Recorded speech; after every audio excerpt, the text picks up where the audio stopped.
infrastructure and sustainability. In the world of increasing vulnerable to disaster, equipped ourselves with the strategies to integrate sustainability into disaster management is vital for fostering the resilient communities. We are thrilled to announce that over 150 plus participants have already registered for the program, underscoring the significance of this subject and shared commitment to advancing our collective knowledge in the field. The FTP will feature a total of 13 engaging sessions delivered by esteemed lineup of experts, including 2 distinguished international speakers and 9 renowned national experts from the premier institutions such as IISc, IITs, NITs, and other leading universities. These thought leaders will provide an invaluable insight in cutting-edge research trend and practices in disaster management. As a as a part of program, participants will have an opportunity to take an online test at the end of the week to assess their learning and measure their progress. Additionally, your valuable feedback will be collected to ensure the program continues to meet the high standards and exceed expectations. We are confident that this FTP will be an enriching, engaging, and professionally rewarding experience for all participants. Your active involvement will not only make the program a success, but also contribute significantly to advancing the conversation over the disaster resilient and sustainability. Thank you for joining us in this meaningful journey. We look forward to a week of insightful learning, stimulating discussions, and impactful exchanges. Thank you once again. Thank you, Dr. Anil Kumar, for providing a clear overview. Now, I'm delighted to invite Dr. T.M. Madhavan Pillai, Professor and Head of Department of Civil Engineering at National Institute of Technology, Calicut, to kindly address the gathering.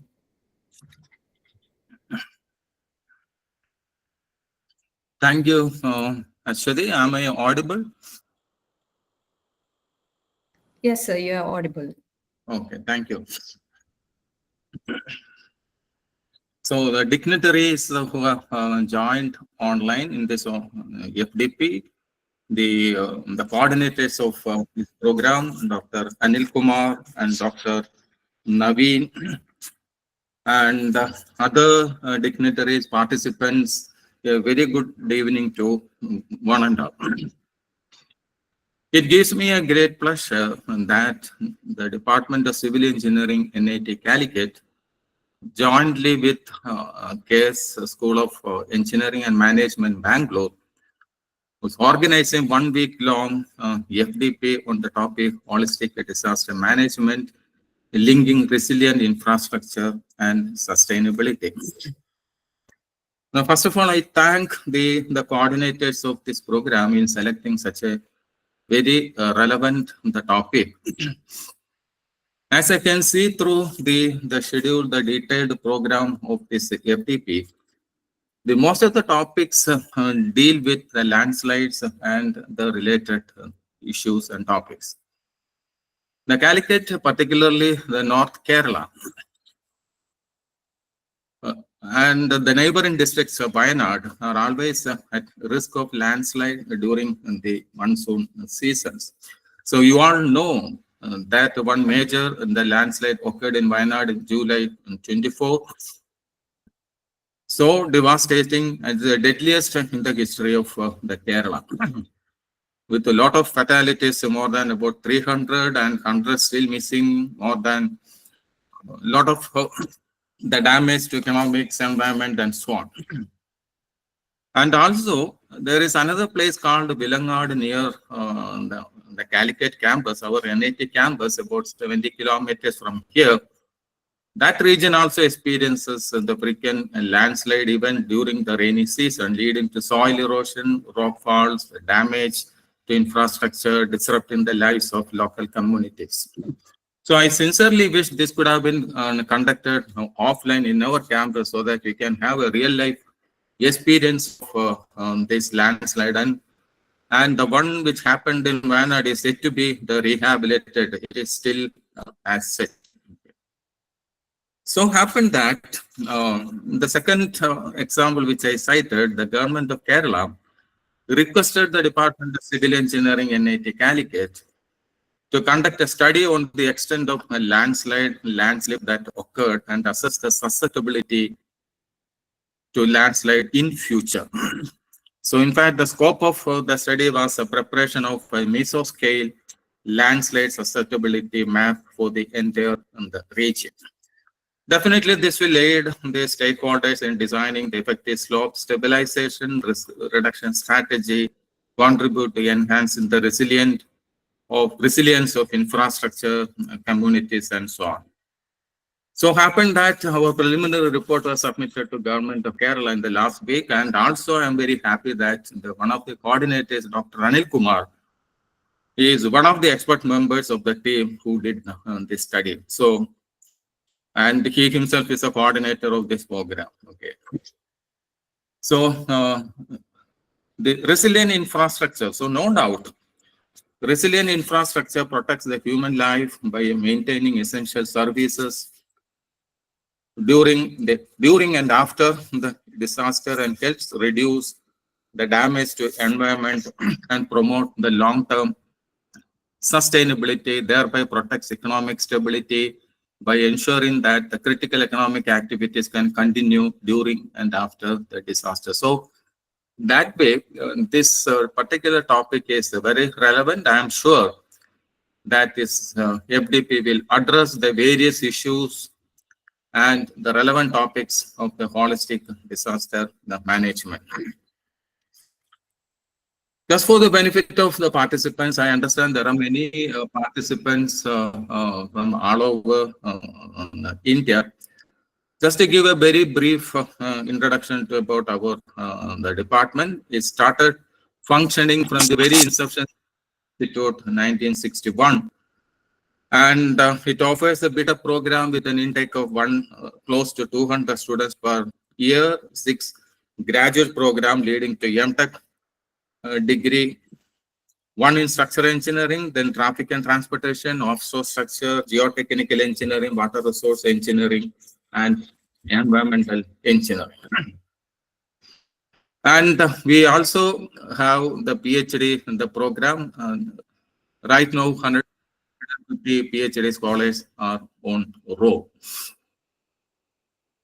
And our faculties are actively engaged in the consultancy. The one which Dr. Anil Kumar has undertaken is one such consultancy work. And on the average, our faculty members publish about 250 research articles in various national and international journals. So that is just a very brief profile of the department. And due to lack of time, I conclude this. I understand that there are participants from across all over India, including the faculty members, researchers, postgraduate students, and the professionals. And I wish all the participants some very useful and fruitful days ahead through this FDP. So make use of all the sessions in its fullest. And with this, I conclude. And thank you all.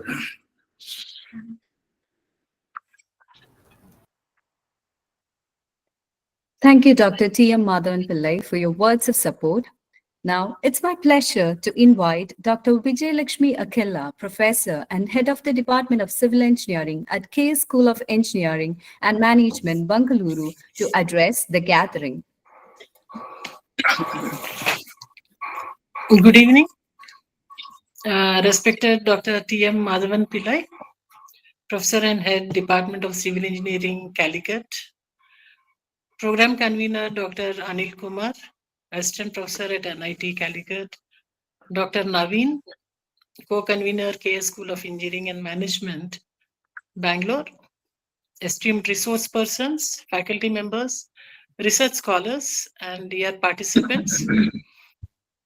Thank you for giving me this opportunity. I would like to just give a brief about our college.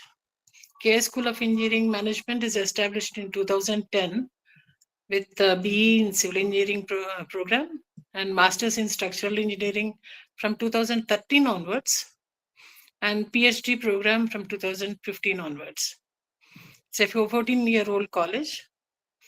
And currently, there are many research scholars. We have around 6 PhD personals with us. We are currently working on heritage structures.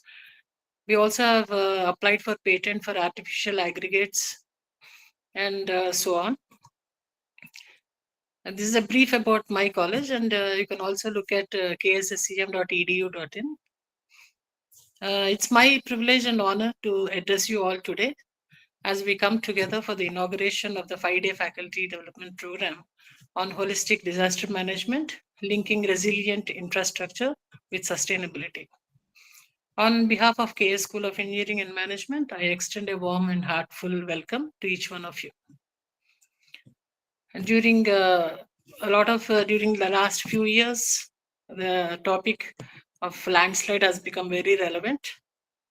And most of the speakers, I understand, are working on landslides. This program represents an essential initiative aimed at equipping educators with knowledge, skills, and tools necessary to address the challenges posed by the natural and man-made disasters. In a world that is increasingly vulnerable to the impacts of climate change, urbanization, and other risk factors, it is imperative that we build capacity within our own educational institutions frameworks to prepare, respond, and recover effectively from disasters. Disasters, whether natural or man-made, often result in devastating losses of life, property, and livelihoods. The aftermath of such events can be very overwhelming, leaving individuals, communities, and nations grappling with grief, trauma, and challenge of rebuilding. Developing resilience is crucial to reduce the impact of disasters and enable recovery and adaptation. It is not only the resilience of a structure or a building, but also resilience of mankind. The mental health of people who suffer is of paramount importance. I feel somewhere we are losing on that. We have speakers covering the areas like early warning systems, mitigating disasters, to build resilient structures. It's time the educational institutions come forward, prepare the students to handle disaster management, and our responsibility lies in making the student forces ready to handle these disasters. Service to nation is our utmost our duty. We are delighted to have distinguished speakers with us today whose remarkable contributions to this topic have been instrumental in shaping policy and action in disaster management. We look forward to gaining insights from your experience and wisdom. I would also like to acknowledge the presence of all the resource persons who generously are going to share their time to support and enhance this program. This faculty development program is a testament to our collective commitment to advancing disaster preparedness and resilience through education. Over the course of 5-day program, we'll engage in discussions that promise to be enlightening and transformative. The knowledge you gain here will not only enrich your own expertise, but also empower the delegates to become proactive and responsible global citizens. I extend my gratitude to the organizing team, whose tireless efforts have made this event possible, and to all the participants for taking the initiative to be part of this important journey. Let us use this platform to share ideas, exchange experiences, and foster a community of educators dedicated to mitigating the impact of disasters. Together, we can play a pivotal role in shaping a safer and more sustainable future. At this point of time, I also would like to say that KS School of Engineering and Management is a member of National Disaster Management Institute. And BTU has inducted also a course, that is our university which we are affiliated to, a course on disaster management as an elective. But I feel over a period of time, it will become a core subject. With this, I would like to extend my gratitude to the organizing team, whose tireless efforts have made this event possible. Let us use this platform to share ideas, exchange experiences, and foster a community of educators. Once again, we welcome to you all of you to this 5-day faculty development program on holistic disaster management, linking resilient infrastructure with sustainability. May this event be an inspiring and fruitful experience for all of you. Thank you and wish you all the success and engaging program ahead. Thank you. Thank you, Dr. Anil.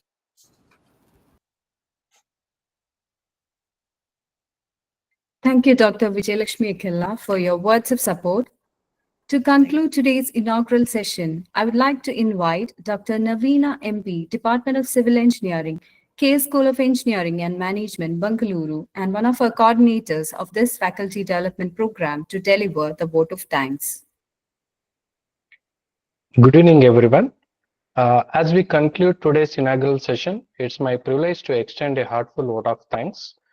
First and foremost, I would like to extend our heartfelt gratitude to all the speakers who graciously accepted our invitation to contribute their expertise to this FDP. We extend our heartfelt gratitude to Dr. T.M. Madhavan Pillai, Professor and Head, the Department of Civil Engineering at NIT Calicut, for sharing his invaluable insight with us. We sincerely thank to Dr. Anil Kumar, Assistant Professor in the Department of Civil Engineering at NIT Calicut and coordinator of this FDP, for sharing his valuable insights and providing an insightful overview of the program. A special thanks to Dr. Vijayalakshmi Akella, Professor and Head, the Department of Civil Engineering at K School of Engineering and Management, Bengaluru, for your insightful and motivating address. We would also like to extend our deep appreciation to AICTE Training and Learning Atal Academy for providing the opportunity to conduct this FDP. Their continuous support in promoting faculty development and enhancing academic quality is invaluable. Finally, I would like to extend my heartfelt thanks to all the participants who have joined us for this FDP.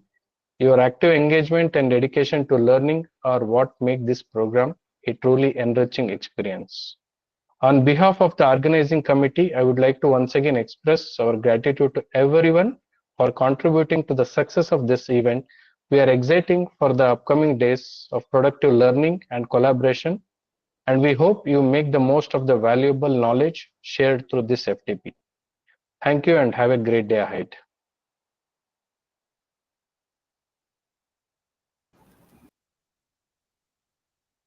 Thank you, Dr. Naveena.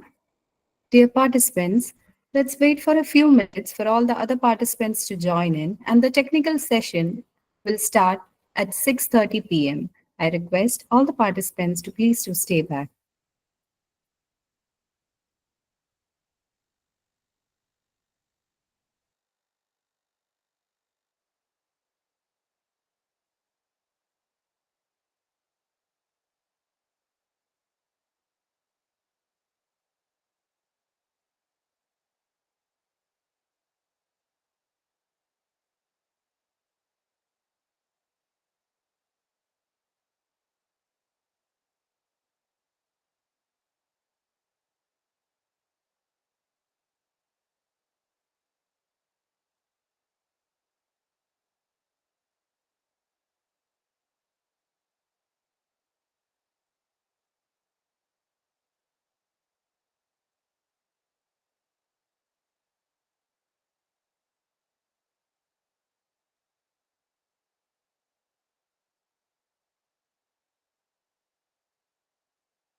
Dear participants, the session will commence within 2 minutes.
So, Professor, yeah.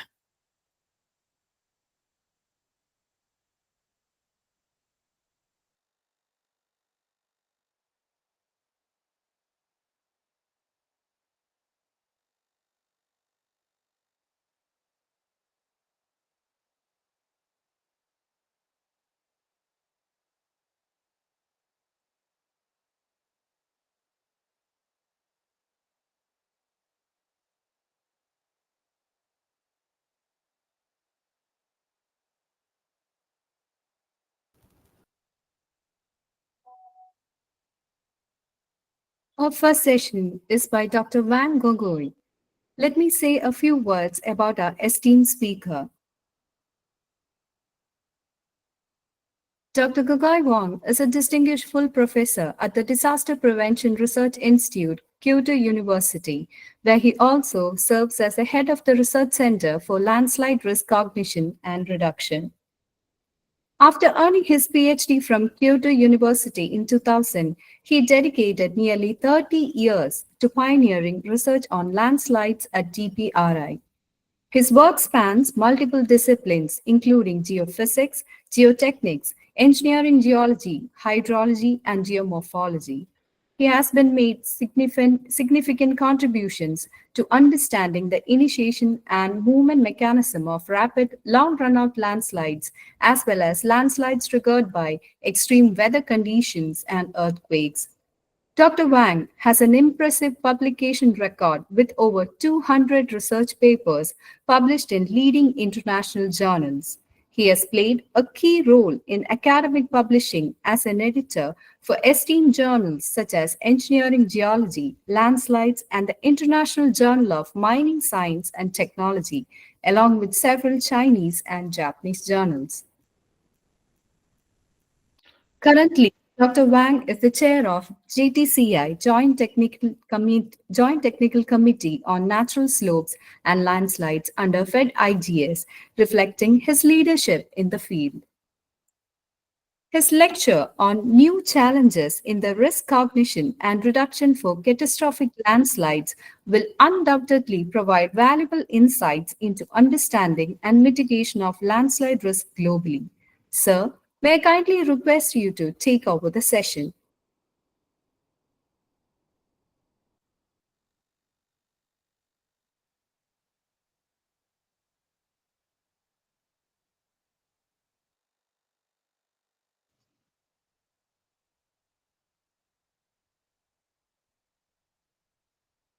Hello, can you hear me? Yes, sir. Yes, sir. We can hear you, sir. Okay, Yes. so I try to share my PowerPoint. Can you see that from my from your screen? Yes, sir. So you can make it Okay. as a slideshow, sir. I don't know how to do it. You know, it's a Okay. problem. The first time I use the Google Meet. So if I had the slideshow on my window, my computer, it will Yeah, be that's showing. it, sir. That's it. Yes. So now you can see. You can see one arrow. Your pointer is on something on the screen, sir. You can just click that. So it's, you can see the main screen of my, Yeah, yeah. because I have three monitor in my desktop. Okay. Okay. So now it's okay for me to make the introduction. Okay. Yes. Okay. Okay. Thank you. Thank you very much, Dr. Dani, for your invitation to deliver on a talk such that I can share our understanding on landslide research. Actually, our center is a research center for landslide risk calculation and reduction. So we have a lot of successful result, but also we have a lot of challenge. So now I would like to share the challenge instead of just introduce what we have succeeded. Okay. And first, let me have a brief introduction of Kyoto. And this is the photo, say we have in Kyoto city is a sightseeing city. So if you come here, you can enjoy it a lot with many temples and serene and also delicious food, traditional culture. And also you can enjoy our Kyoto University. And of course, I come here for the university. Yeah. So as you know, our Kyoto University is famous for research freedom. So for example, here our students and our staff can just do the research by themselves. They decide everything, and then they have the freedom to do what they want to do. And perhaps this is the reason we have many Nobel Prize, from our Kyoto University. And also we have many schools, many institutes. And our institute is Disaster Prevention Research Institute is one of them. And our institute was founded in 1951, so almost 74 years. And now we have 206 faculty members and other staffs. And also our research covered many topics such as earthquake, volcano hazards, and atmospheric hydrosphere research. For example, floods, storm, tidal waves, tsunamis, and many things. And also we have the group for geohazard research group. That my group, we are dealing with this kind of disaster, including soil liquefaction, landslides, and other things. And also we have the research group for integrated arts and science for disaster reduction research.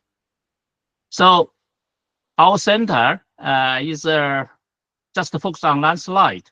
So although we are a small center, but we have some unique features. For example, from the point of view of university, our center is the only research center just focused on landslides. And from point of view of the world, we have the very unique apparatus as a range apparatus. Many international colleagues come here to share this apparatus to do the test jointly. And also, from the point of view of university, we are the only one have the on-site landslide monitoring facility. That means we have a landslide observatory in Tokushima Prefecture. It's quite several hundred kilometers far from our main campus. And our center is a small center, and but we include three research fields. One is information for landslide disaster risk calculation and reduction research field. So we have two professors. One is Professor Hayashi. He is the geophysical survey, and he built a lot of this kind of equipment for doing this kind of geophysical survey, and also the serial and also the equipment development and analysis. And we have a social professor who is measured good at this kind of landslide risk assessment map, and yeah, we will have various special hazard map. And myself is working on the landslide disaster prediction research field, and we're trying to understand the landslide from the geophysics and to understand the initiation and the movement mechanism.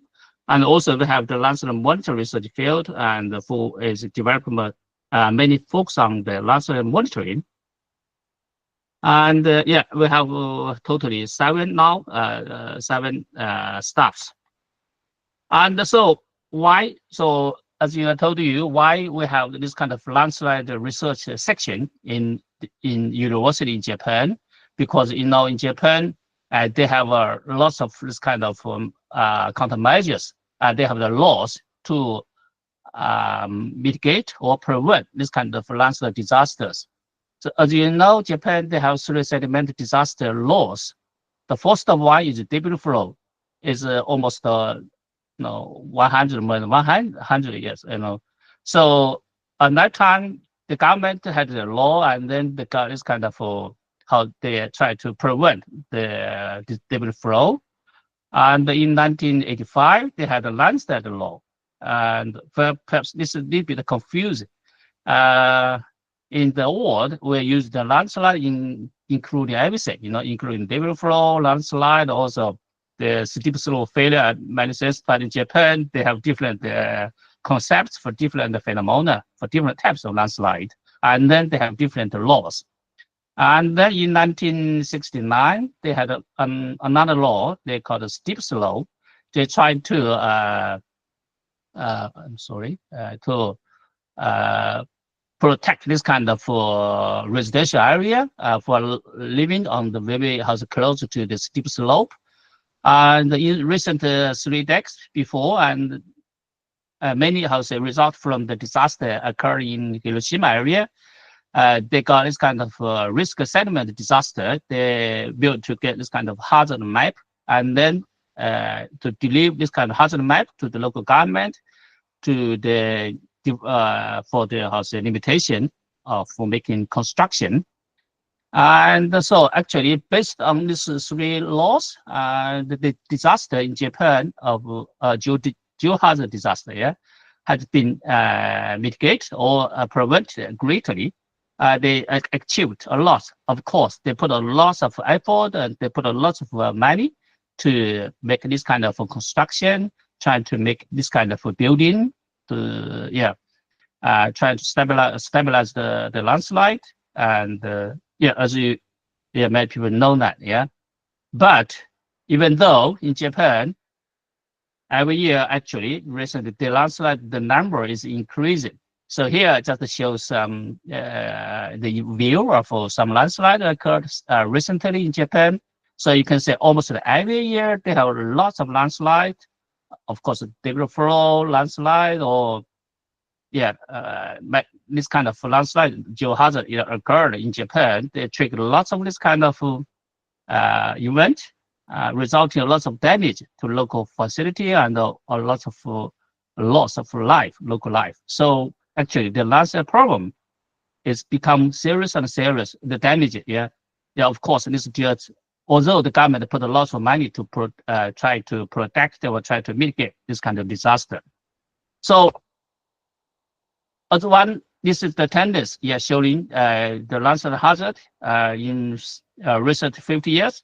According since 1982 to recent years. So you can say the average number of landslide in Japan. Sorry to interrupt you, sir. Sir, slides are not moving, sir. Are you moving the slides? Yeah. The slides are not moving. Really? So I'm okay. So I didn't show that one. Okay. So okay. I'm showing this one. Okay, sir. Okay. Now it has shifted, sir. Yeah. but so just like this one, okay? I don't know. So you use this one, it's okay? Yes, sir, yes. Okay. Oh, just okay. So I don't use the slideshow. Okay, you just use this model. It's okay for you? Yeah, yeah. Okay, I just use this. I'm sorry. Yeah. So this is from the figure. You can say, okay. So I just go back very quickly. So this is the three laws in Japan. We have the debris flow law and the landslide law and the steep slope law. And recently we have the risk of sedimentary disaster. And then although a great effort, a great money, a lot of budget has been put to prevent or to mitigate this kind of disaster. Actually, in Japan, the disaster is still increasing almost every year.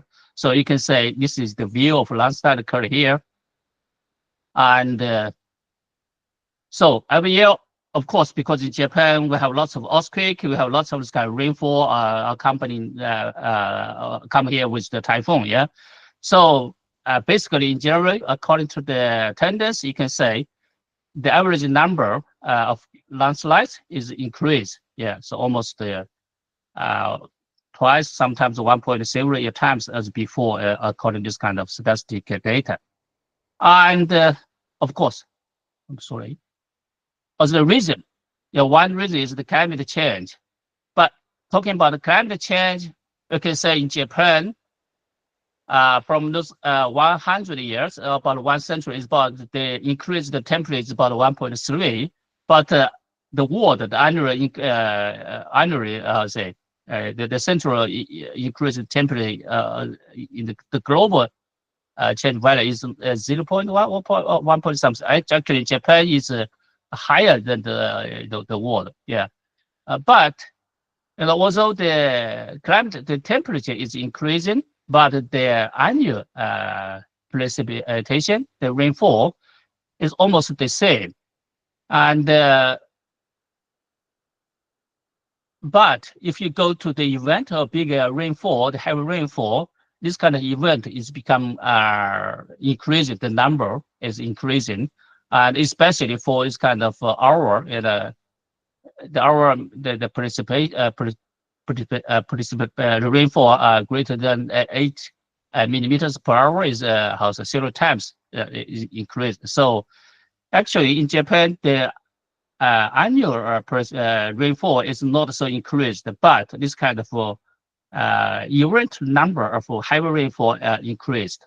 So this kind of increase the heavy rainfall triggered a lot of landslide during this kind of time. So as the tendency, as the phenomena, landslide in Japan has become more severe. For example, one example is triggered by the earthquake.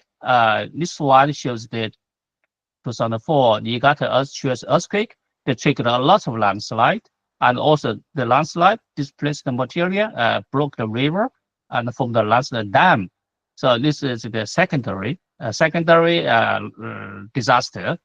And here, this is the rainfall triggered the deep-seated landslide. So this is just by one rainfall in a small village. So you can say how densely the landslide has been triggered.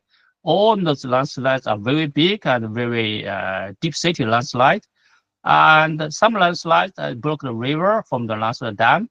So after this event, the Japanese government get a new law to try to reduce this kind of landslide triggered landslide dam.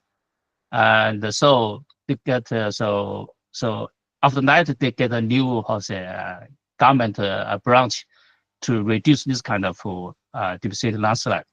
Another one is the landslide is more severe. Is you can say this is a photo showing how landslides has been triggered density.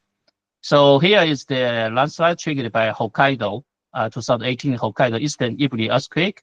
So this is landslide. This is the distribution of the landslide, and then you can say how badly the landslide has been triggered. Of course, most of them are very shallow one, but those landslides moved like a debris flow. The flow does landslide, the displaced material moved rapidly with longer travel distance. So here it shows the evidence, and here is the view of another area triggered by the same earthquake. So you can say actually many people they are living here, and all those houses has been buried. Many people has been killed by the landslide here, but the volume is not so large. But this kind of the small volume doesn't mean small power to kill people. Yeah. And another problem is that sometimes the landslide triggered has been triggered by earthquake are very large. And the left one is one landslide. Okay, so it's okay. Can I continue? Okay, so this is a big landslide triggered by 2008 Iwate Miyagi earthquake, and several thousands of million cubic materials displaced, and then the tall part rushed into the reservoir. This is the lake for the farmer, yeah, to irrigate the farmland. Actually, there's a big dam here. Fortunately, the wave just how they introduced the wave about 2 meters, but the wave doesn't overlap to the dam. So actually, the dam working safely is okay, but the tall part, as many displaced material just entered the lake. This is a big landslide, about 1,000 million cubic meters. So you can imagine how large it is. Yeah, actually the depth is about the landslide about 500 meters higher. So it's the whole mountain just moved and then buried the valley from the very large landslide dam. And yeah, so for this kind of landslide, so actually we have how to mitigate this kind of disaster. So it's quite a challenge for us. Of course, for some small landslides, okay, we can understand the mechanism. For example, for the debris flow area, so we can normally in Japan we understand the debris flow mainly result from the movement of the deposit from the valley. Okay, the bottom, the valley during the heavy rainfall, the water, the floods will carry the sand and then move out. So basically, this is the basic understanding on debris flow. But in some case, for example, here is not the debris fan, but there's a very small landslide occur on the source area of the valley and then come down and become larger in the volume, finally resulting in big disaster. Yeah. So this is one case. So what we should learn from the landslide and then try to mitigate the landslide. So this is show just the case. So this case shows that sometimes we just imagine perhaps it's a very small volume, but for example, in this kind of case, if there's small failure on the source area, we call it kind of zero-base value, and there's a very small failure on the source area, and then the failed material we can carry out, we erode the soil deposit on the traveling path, and finally enlarge the volume, finally resulting in the bigger disaster. So we went to the source area, we made the investigation, we found even in the high mountain, the standing groundwater exists here. So here, this kind of black soil layer, if we just dip the pit for 1 meters, yeah, so we can find the groundwater is still there. That means even the high mountain, sometimes they have very rich in this kind of groundwater. So for this kind of slope, we have to understand the groundwater flow and also to understand that some area is stable and then the potential failure area. And then finally, we have to evaluate the possible volume result from this kind of small failure. So in this case, it's a challenge for us, okay? So if you will just, I would say, make the yellow zone, red zone for this kind of debris fan, but if we don't know the possible volume, it's not so correct for us to make to evaluate the prediction precision, okay, for the debris flow fan. So in this case, we have to make more detailed research on this kind of disaster. So talking about, this is how I say 1996, 1999 event is occurred in Hiroshima. You know, Hiroshima natural area is surrounded by granite material. So actually, this is very easy. This kind of white granite material, the bedrock on the slope, very easy to suffer from this kind of shallow landslide during heavy rainfall. So actually, during this event, so the Japanese government made a new law and to try to make this kind of detailed geohazard map for the local people for the residential area. And actually, Hiroshima, because this kind of law resulted from the event of Hiroshima, but you know, the government, the Hiroshima city, they made this kind of geohazard map. For example, made the yellow zone, red zone, and you know, for the residential area, and then they try to show this method to the local residents. But actually, you know, is as normal. Perhaps you have the same situation. Many local residents, they are angry with the map. For what? Because they said, our grandfather lived here for, you know, more than 100 years. You know, so my grandfather told me, and they never saw this kind of geohazard. You know, so they said, if you put my house on the yellow zone area or red zone area, your government did nothing to us. It just showed this is a dangerous area, but it didn't give me money. It didn't give me the access to let me move out. That means you just let me pay attention. Okay, I will pay attention, but in that case, my house, the price, you know, my house will lower. So many people, they refused to accept this kind of geohazard map. So this is a challenge for us. You know, sometimes you may do lots of work, and we're trying to make this kind of geohazard map in higher precision, but actually the local people, they have different understand. So this is another challenge for us, how to allow them to understand they do have this kind of risk. So actually, after the event, local people, they are very silent. They agree with our idea, not our idea, you know, the government's idea, and they said, oh yeah. But actually, they said they're very surprised to say this kind of result. Of course, they repeat the same things. They said their father and the grandfather live here, and they didn't understand. They didn't say this kind of sense. But you know, their father and grandfather, you know, they live in periods some more than just 100 or 200 years. But the geologic history is quite long. Okay, so they will have this kind of disaster repeatedly. So we have to think this is in different time span. So here is the we learned from this event, you know. So during that disaster, immediately after the occurrence of the debris flow, for example, here there's a house being buried. Some people were buried here, and so the local firework, you know, the firemen, the rescue people, they come here immediately, and they're trying to find the buried people, trying to help them.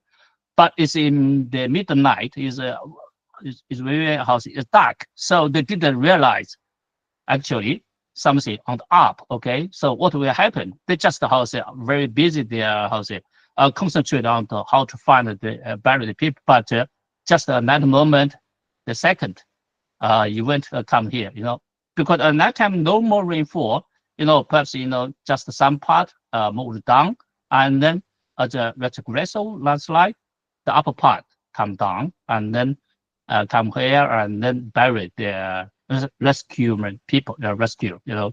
So it's a secondary disaster. So for this kind of disaster potential, what we should do? Actually, after the disaster, we went to the source area. We found that this is the photo here, the upper the slope. You can see actually the up slope is all this kind of is a mess. It's is unstable mass. So in any case, it has a higher potential to come here to collapse again.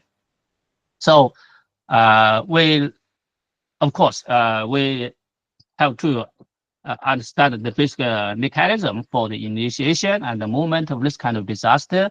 And as our research, my students, and we do this kind of experiment, basically to understand their possible, shear behavior, and also because those landslides are liquefied and it has finally fluidized. So normally we thought that perhaps the liquefaction contribute a lot. So we did this kind of undulating shear behavior as as you are, so you're geotechnical people, you know what we're doing. So we're doing this kind of shear test and then trying to understand the basic shear behavior of this kind of visor material. Actually, this is very, higher with very higher potential liquefaction of this kind of visor ground material. So we learned from this landslide, okay? So what we learned from the landslide occurred by earthquake. So for example, by now we have the idea, we have the basic, I'm sorry, it's too hard for me.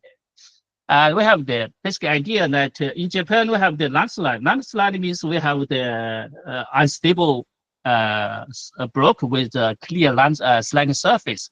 That means the unstable body is moving with the sliding surface. So this is the definition of a landslide in Japan. So in this case, they believe if the landslide reactivated, because this is clay, because they have the sliding surface, they have the clay material, the soil layers, the sliding surface. So they are thinking about the clay material doesn't have this kind of rapid movement during earthquake.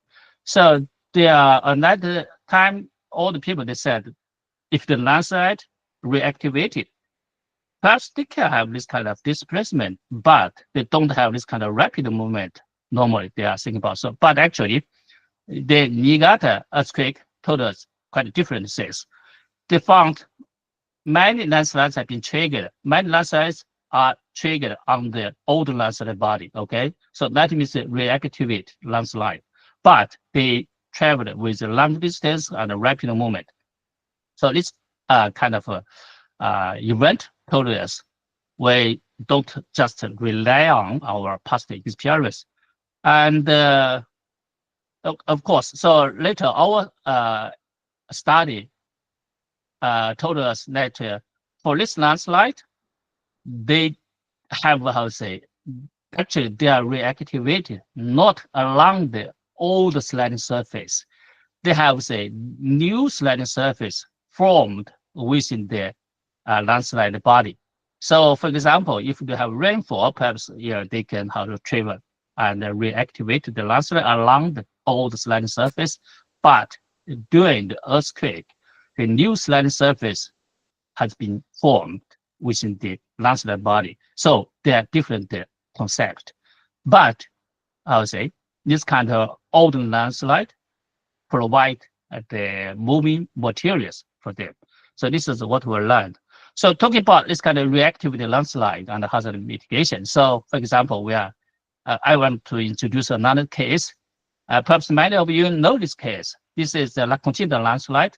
And if you have the landslide book edited by USGS, you can find this cover, the photo on the cover page. Yeah.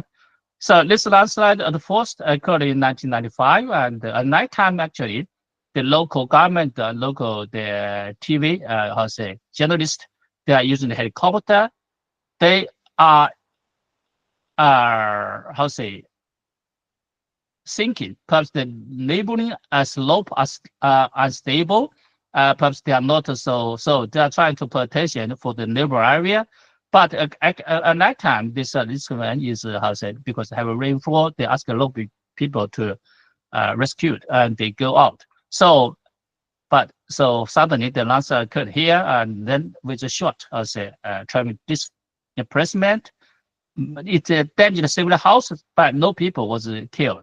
So later, the government put this kind of very small countermeasures to stabilize the moved material, and they thought, okay, the landslide is okay, it's stable. So actually from here, you can say this is has a very large, and finally defined is a very large landslide. This is just a small part of very large landslide. Yeah, you can say here is the largest landslide. Yeah. So actually later in 2005, some years later, rainfall come here and then trigger landslide here. So this time, this is the landslide deposits fluidized, trigger long distance. So this time, many people has been killed.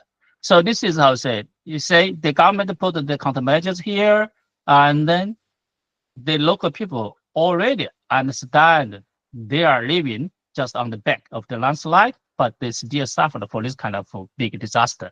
So this means what? Means we learned lesson from this kind of past experience. Yeah. So yeah, of course. So that means we have to understand the different, sometimes they can have different types of landslide, So it's also suggests that the old landslides, some part of the old lands can be traveled in different method, and then result in different disaster. So we have to understand the mechanism. Okay, this is here. Yeah. And so talking about the deep city landslide, almost normally this kind of deep city landslide have a very can result in big disaster. As I told you, in Japan, in Nara Prefecture, just near Kyoto, in 2011, and there's a big typhoon. And that time, many deep city landslides has been triggered. But actually, before night, the local government, they do understand that area is very sensitive. It has the very high potential to suffer from this kind of deep city landslide. So they are trying to figure out which area has the potential. They use the LiDAR to get this kind of very detailed topographical map for the whole area. It's quite a large area.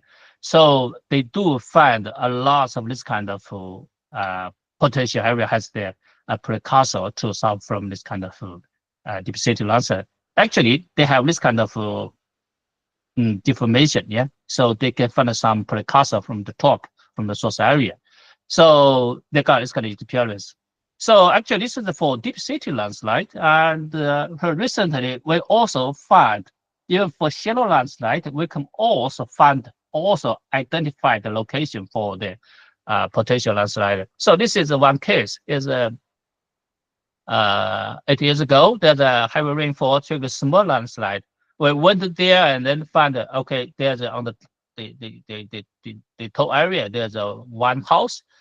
My family living here, so this is the view of the Google Earth before the landslide event, and there's a house living here. So actually, from the Google Earth image, so you can find here there's this kind of concave topograph. So that means actually here this is unstable area. Yeah? They are suffering from this kind of creeping material, creeping deformation.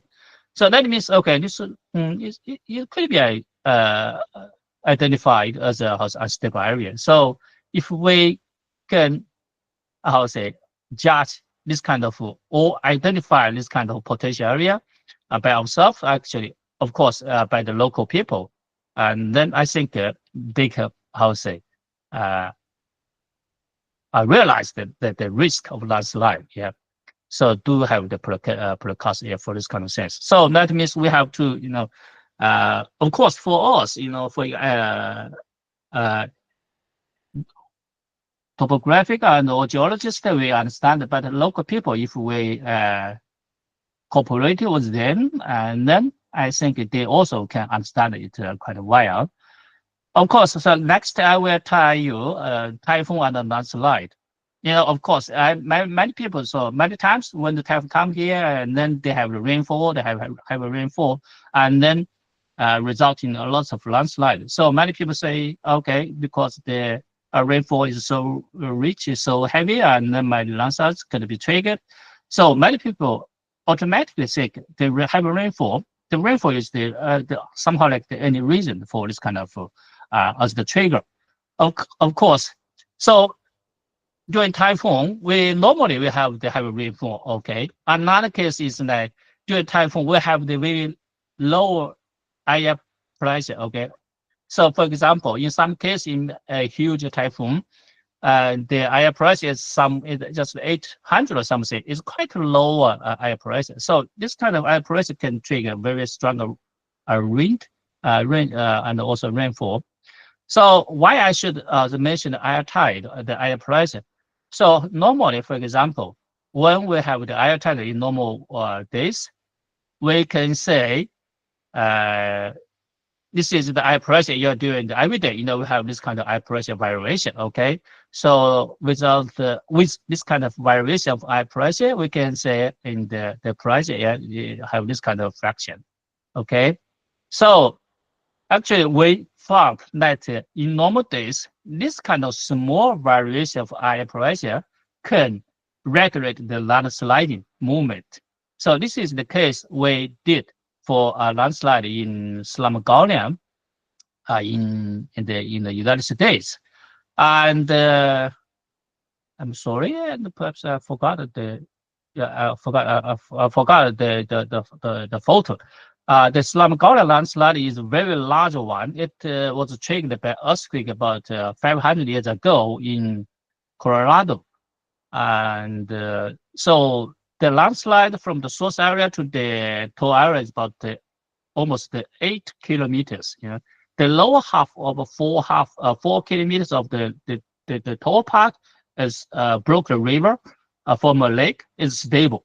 But the up part, about 4 kilometers longer, it's just keep moving almost every year about 7 meters. It just keep moving because in the States, in that area, no many people living there, so the government just put there and then let it sliding.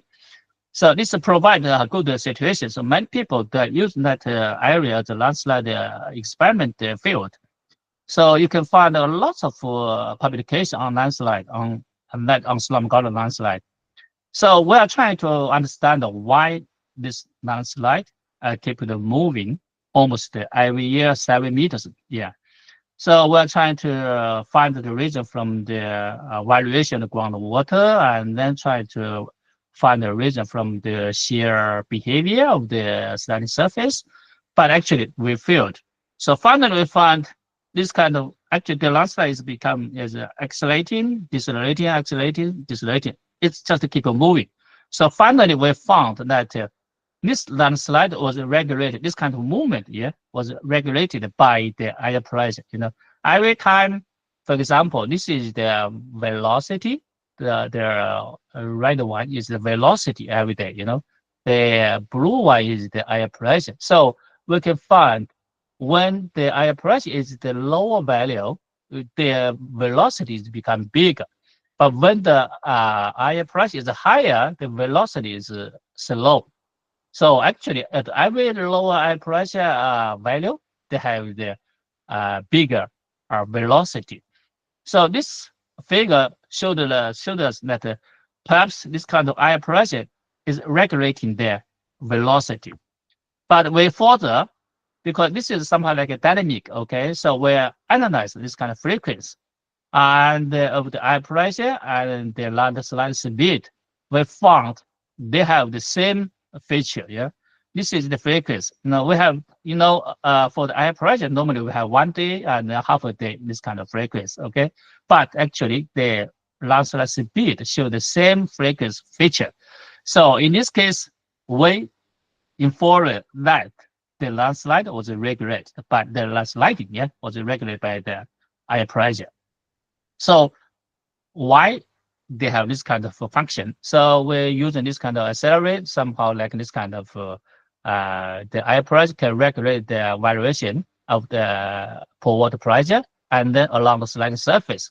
This will result in this kind of variation of the shear resistance, and then to result in this kind of accelerating, decelerating landslide behavior. So if you this paper was published in Nature Geoscience. So at that time, many people they said it's unbelievable how they found. Okay, because we further inferred that this kind of high tide can also trigger earthquake, also can result in the eruption of the volcano. So we got very also crude, brief inference. But also at the same time, there's a publication on Nature. There is a Taiwan scientist. They found that this kind of a small earthquake, okay, triggered by high tide. So actually, our inference was supported by that paper. So at night time, actually, they said is very amazing research. So we go further, okay. So now night, the normal days air pressure can have this kind of function. So how about when typhoon come here, okay? So normally we just think about the typhoon will trigger about that will result in the heavy rainfall, but at the same time, typhoon had a very lower air pressure, at that time. So perhaps we didn't think about this kind of function of lowered air pressure, okay, during the typhoon. So perhaps we should do more research on the triggering mechanism for this kind of landslide during typhoon. So to understand the night, so we did. I get research funding, and from the Japanese government, we got a small landslide area, and I tried to monitor this kind of deformation, displacement, and also the pressure, the variation analysis, okay, also the air pressure. And we put this kind of on the island. It's very, easy to normally suffer from this kind of typhoon landing. Yeah, so we select this area, and this is the view. At that time, we are installing the equipment, and we thought because I found the house a small, unstable landslide. I thought perhaps one time come here and the landslide could be triggered. So we select this area, and actually this is the area where we put our sensors here. But after we installed our sensor, we found this is the upper part of the big mountain. Yeah? We found a lot of cracks on the upper part. And so here is the movement of this kind of the local area. We put the sensors here, but so finally the government said that this is not a small landslide; it's a big landslide. Yeah, so they got a borehole and then infer this kind of sliding surface. While we are just monitor this kind of small landslide, it's just a very small part. And so this is the view of the landslide area, after the rainfall, after the typhoon coming here. And so here, of course, before we are selected the area, there's no this kind of deformed cracks. And so this is after the cracks, yeah. So during that time, so when the typhoon come here, and also they have the rainfall, and we try to understand the possible, the relationship between the sliding, displacement, and air pressure. And as the conclusion, we found when we have just a lower air tide, lower air pressure, if the slope is stable or didn't move at that time, the lower the air pressure cannot regulate the landslide, cannot trigger landslide if they don't have this kind of groundwater table, So actually the air tide just affect the groundwater table and then affect the pore water pressure along the slide surface. If they don't have groundwater table, that means this kind of air tidal, the force, the effect is too small. They cannot regulate, they cannot, trigger the landslide. This is our conclusion. And of course, after the sliding, this kind of air variation can regulate the landslide movement, the velocity. So this is our conclusion. So talking about, so when time come here, we have the lower air pressure. So we're trying to identify the role of the lower air pressure.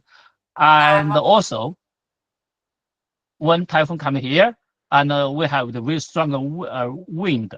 So, for example, here we have during typhoon. So we have the rainfall plus low air pressure and others. So here we are using a case study in Oshima in 2013 is island.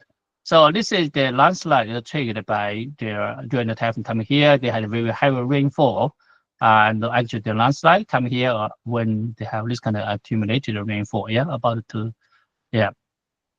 And I'm sorry, perhaps I can.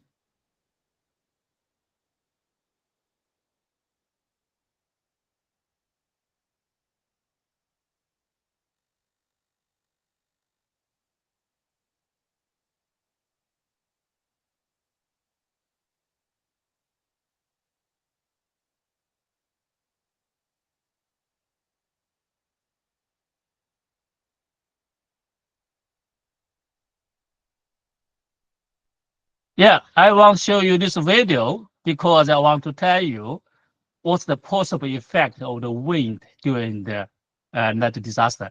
Because according to the local government, they found that at night time, the wind velocity is almost 20 meters per second. But the landslide is very shallow, it's on the forest slope.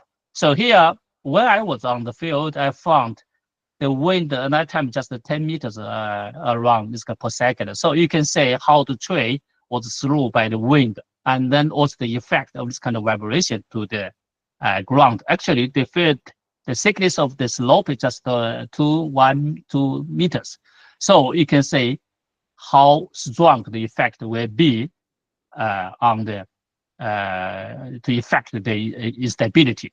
So this means, so during typhoon, we cannot only just think about the rainfall. Sometimes we have to think about the strong wind, you know.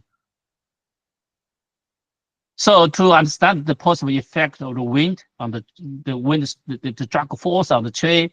So actually, we did some tests and to the wind tunnel, trying to get this kind of dragging force, yeah, on the tree during the wind, you know.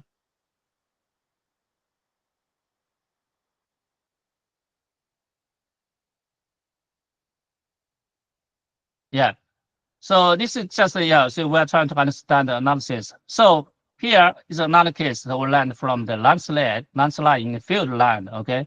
So we are trying to use, I'm trying to use this kind of example to show you what we are doing, we are facing in this kind of landslide disaster mitigation, even in Japan. So here is a case, is a 2003 as a landslide triggered on a residential area. It's a small landslide, somehow like a debris flow during earthquake. So you can say on the bamboo, yeah, it's something like a surfing on the rest paddy. So it come down from the slope and then involved buried. There are two old men, they are living here, and then two men was partially buried by the landslide material, but they survived. They just escaped by themselves. So at that time they said because the landslide material is fluidized, somehow like water, they can came out from the buried material easily. And you can say the bamboo somehow like a soften, they just go horizontally along the horizontal rest paddy.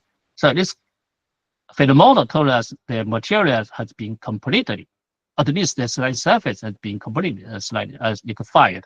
So what's the reason for the occurrence of this kind of landslide? So actually we examined the change on the topograph. Yeah. So in 1962, we got old map. Found this is the landslide area. Here is the valley. Okay. With the program, with the development for local government, local house residential area, they buried the valley and then they use this slope as the residential area. But the valley was buried, but the groundwater is still rich there. So that's the reason why they have this one. So actually we did an examination, did a case study on this landslide. We're trying to simulate the initiation of the landslide by using our research apparatus. We're using the recorded seismic recording waves that are very close, taken by a station, very close to the landslide area. And then we use this kind of inference method to infer the possible dynamic loading on the sliding surface and the normal stress, shear stress, and then finally got this kind of euphoria, normal stress, shear stress result from the inspection of the seismic force.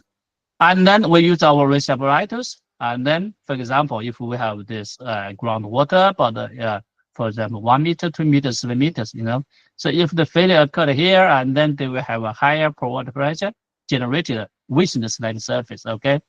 And so we're using a different, if the groundwater table is higher, that means we need more time to dissipate the generated pore water pressure, okay? So if the groundwater table is low enough, even if the sliding surface is saturated, but the buildup of the pore water pressure can dissipate very quickly. That means sometimes you can have different results. So we try to simulate this kind of so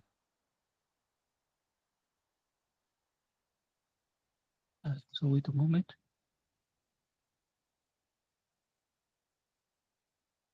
Sorry, it's not connected. So later I will do it. So we do this kind of simulation test, and then we found that if the water pressure, the groundwater table is low enough, they cannot have this kind of sliding behavior.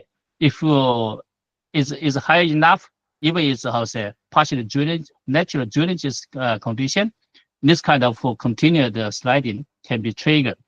That means, yeah, even if you have the groundwater table in the slope, if you lower the groundwater table enough, so perhaps this kind of disaster can be avoided. So we learned, so we should keep the drainage system work. But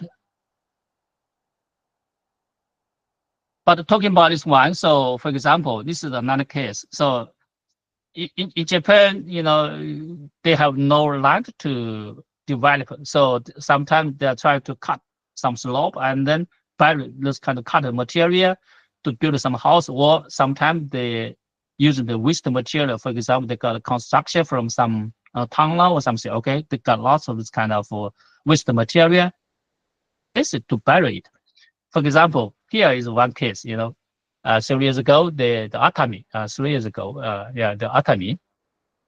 There's an area. There's a in the Atami net area is very rare. Is very high price location, because many people they like live there because on the high mountain they had a very nice view of the sea. So actually the land price is very high over there. So many people they are trying to build up, trying to make it the land larger. For example, here they built this one, okay, but they didn't give the drainage system wire. So for example, this is the disaster after the rainfall,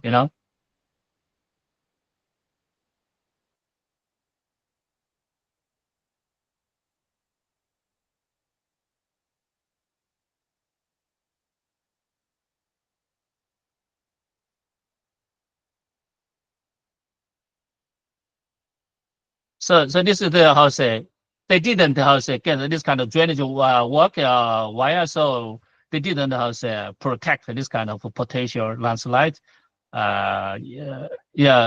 So properly. So finally, this kind of disaster occurred. So now they're still on the law, on the judge. So who will take the final responsibility? Yeah. So actually, in Japan, they have lots of this kind of buried valley. And some of them, they use the land for residential area, so many houses or something. So now Japan, they have the law to ask the local government to open this kind of map, how the area was developed, because many people, they buy the house, they don't know their past, the history of their land. So now Japanese government, they are trying to ask the local government to open the possible the value, the old map, even though, they just very half of, very small percentage of them. So as I know, my former professor, now he's in Tokyo, he said, even the Tokyo city, they open this kind of old map. They said many old valley from his investigation, they are very divided, but now they didn't appear on the map. So that means they still have the problem in the processing of the old map. So this is another challenge. So recently, I got a very serious problem in Japan. The landslide triggered on tephra deposits during rainfall. You know, this kind of disaster in class 4 material on tephra area triggered by rainfall is not common. It's very common, okay? Because many this kind of shear landslide can be triggered, you know, during rainfall. But during earthquake, so normally they think about this kind of tephra area should be stable because they are shallow and they are coarse material. But recently, experience told us this kind of landslide is not, the slope is not stable. For example, the landslide is triggered in the tephra slope. One example is the 2016 Kumamoto earthquake. They triggered lots of this kind of landslide in the crater, you know, the Aso crater, yeah. And so many landslides is kind of triggered on the very gentle slope.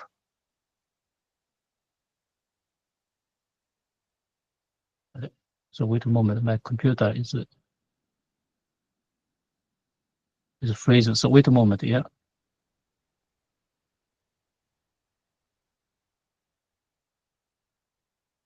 Oh, I'm sorry, the computer, yeah. So wait a moment, I got it. Yeah, so my computer is trying to, yeah, I don't know, no response, yeah. So wait a moment.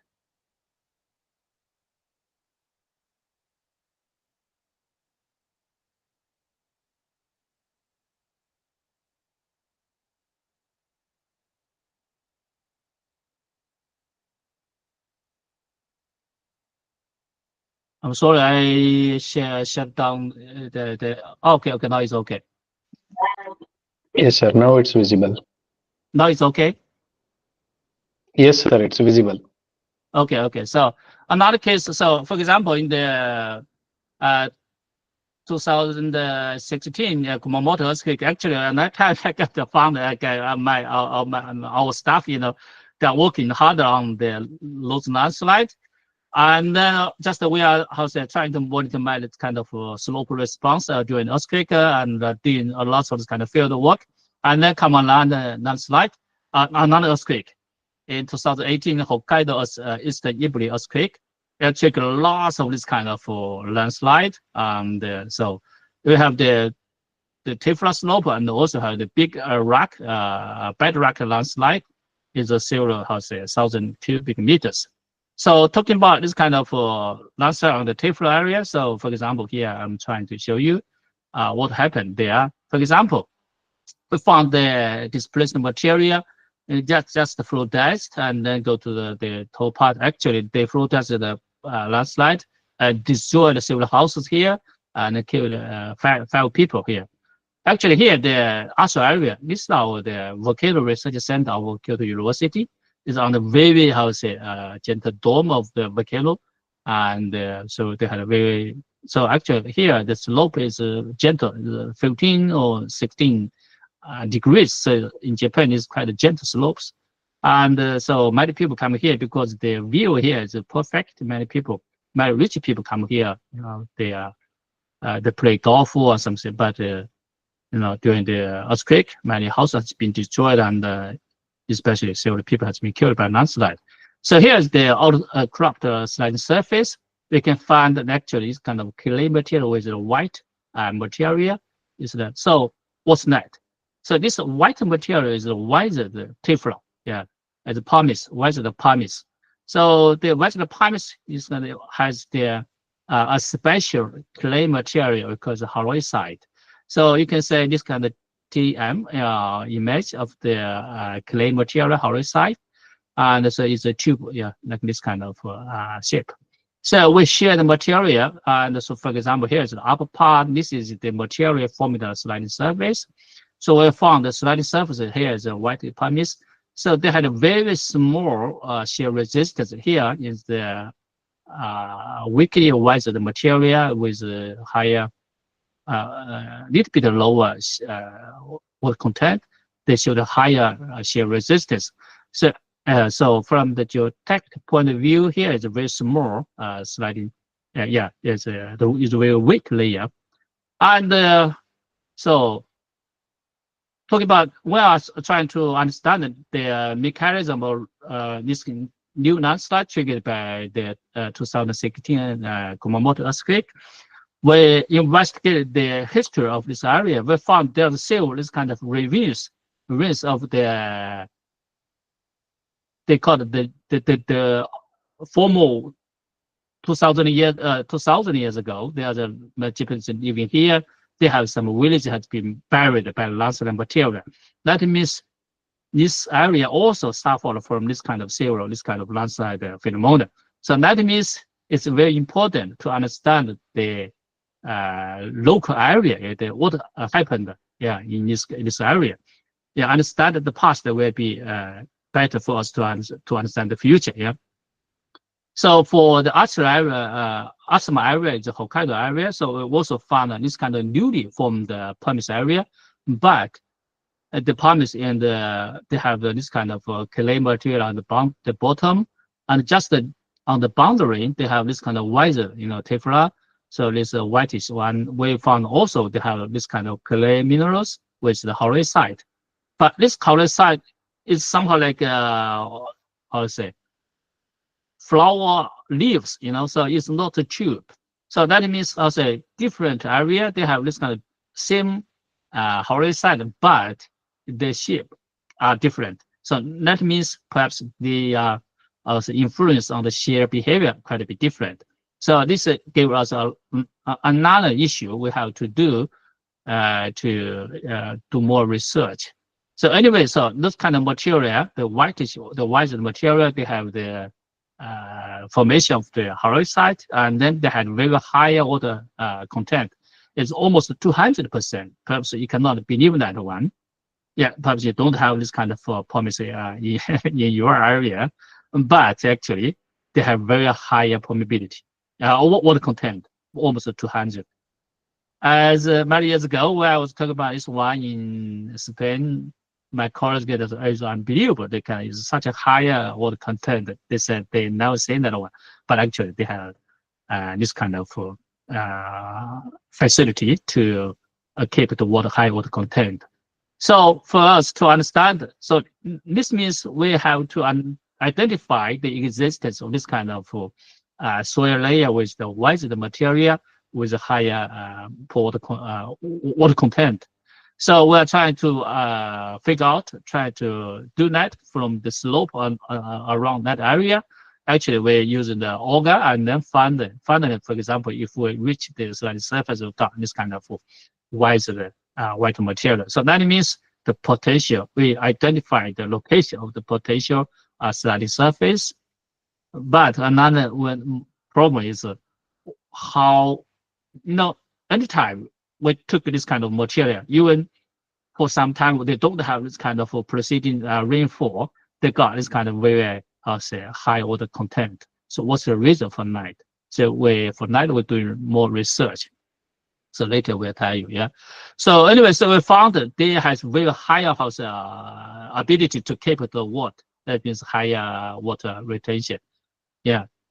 And another issue I want to talk about this kind of a trigger for big landslide. So for landslide, normally they can have the trigger for rainfall, and then also they have the trigger by the seismic motion. So in many cases, for example, when the big landslide occurred, many people say, okay, they are triggered by stronger motion. Stronger. Everyone knows that it's strong, but how strong? So that as a scientist, we have to understand, not how to say, we should give the clear answer, how strong, So in that case, for example, we try to understand how strong for landslide when the landslide occurred, So here I'm trying to give you an example. A landslide triggered by 2011 in Japan Tohoku earthquake. On that time, many people, that it has trigger lots of tsunami, result in the Fukushima nuclear plant problem, a lot of things, okay? So at nighttime, they do trigger lots of landslide also at nighttime. And one is in this kind of example, the Shirakawa, is the station. There's here is a small city, and there's a small landslide here, Haruki Daina, yeah. So this is a golf driver. Many people they are trying to use that the facility to practice driving golf. So here actually relatively is gentle slope, but during the earthquake, the slope lost the stability, and the displaced material floatized, and then many people living on this kind of downstream. So many people several houses has been buried, and many people have been killed. So at night time, many people, okay, so this is the stronger earthquake triggered the landslide. So how strong? So for example, at night time, we have several this kind of seismic monitor stations. One is about 800 meters. So we got this kind of stronger, this kind of seismic wave. But if you don't have choice, okay, if you just have one station, you will using this station recording, okay, to inform the possible motion during the earthquake for this landslide. But we have another choice. At just 2.8 is also very clear, from normal people in other countries. They don't have such a density seismic seismometers, But here we have another one, is a KNET. They have almost 1,000, larger than 1,000 GAR. So you can say almost 3 times difference. So what we should trust? So for example, at night time, we tried to understand the possible response of this slope during the main shock. We put seismometers to monitor the aftershocks resulting from the same fault rupture, the same fault. So we put immediately after the earthquake, we put the seismometers, put on the source area, and then we monitored aftershocks. And through this kind of aftershocks recording, for example, we compare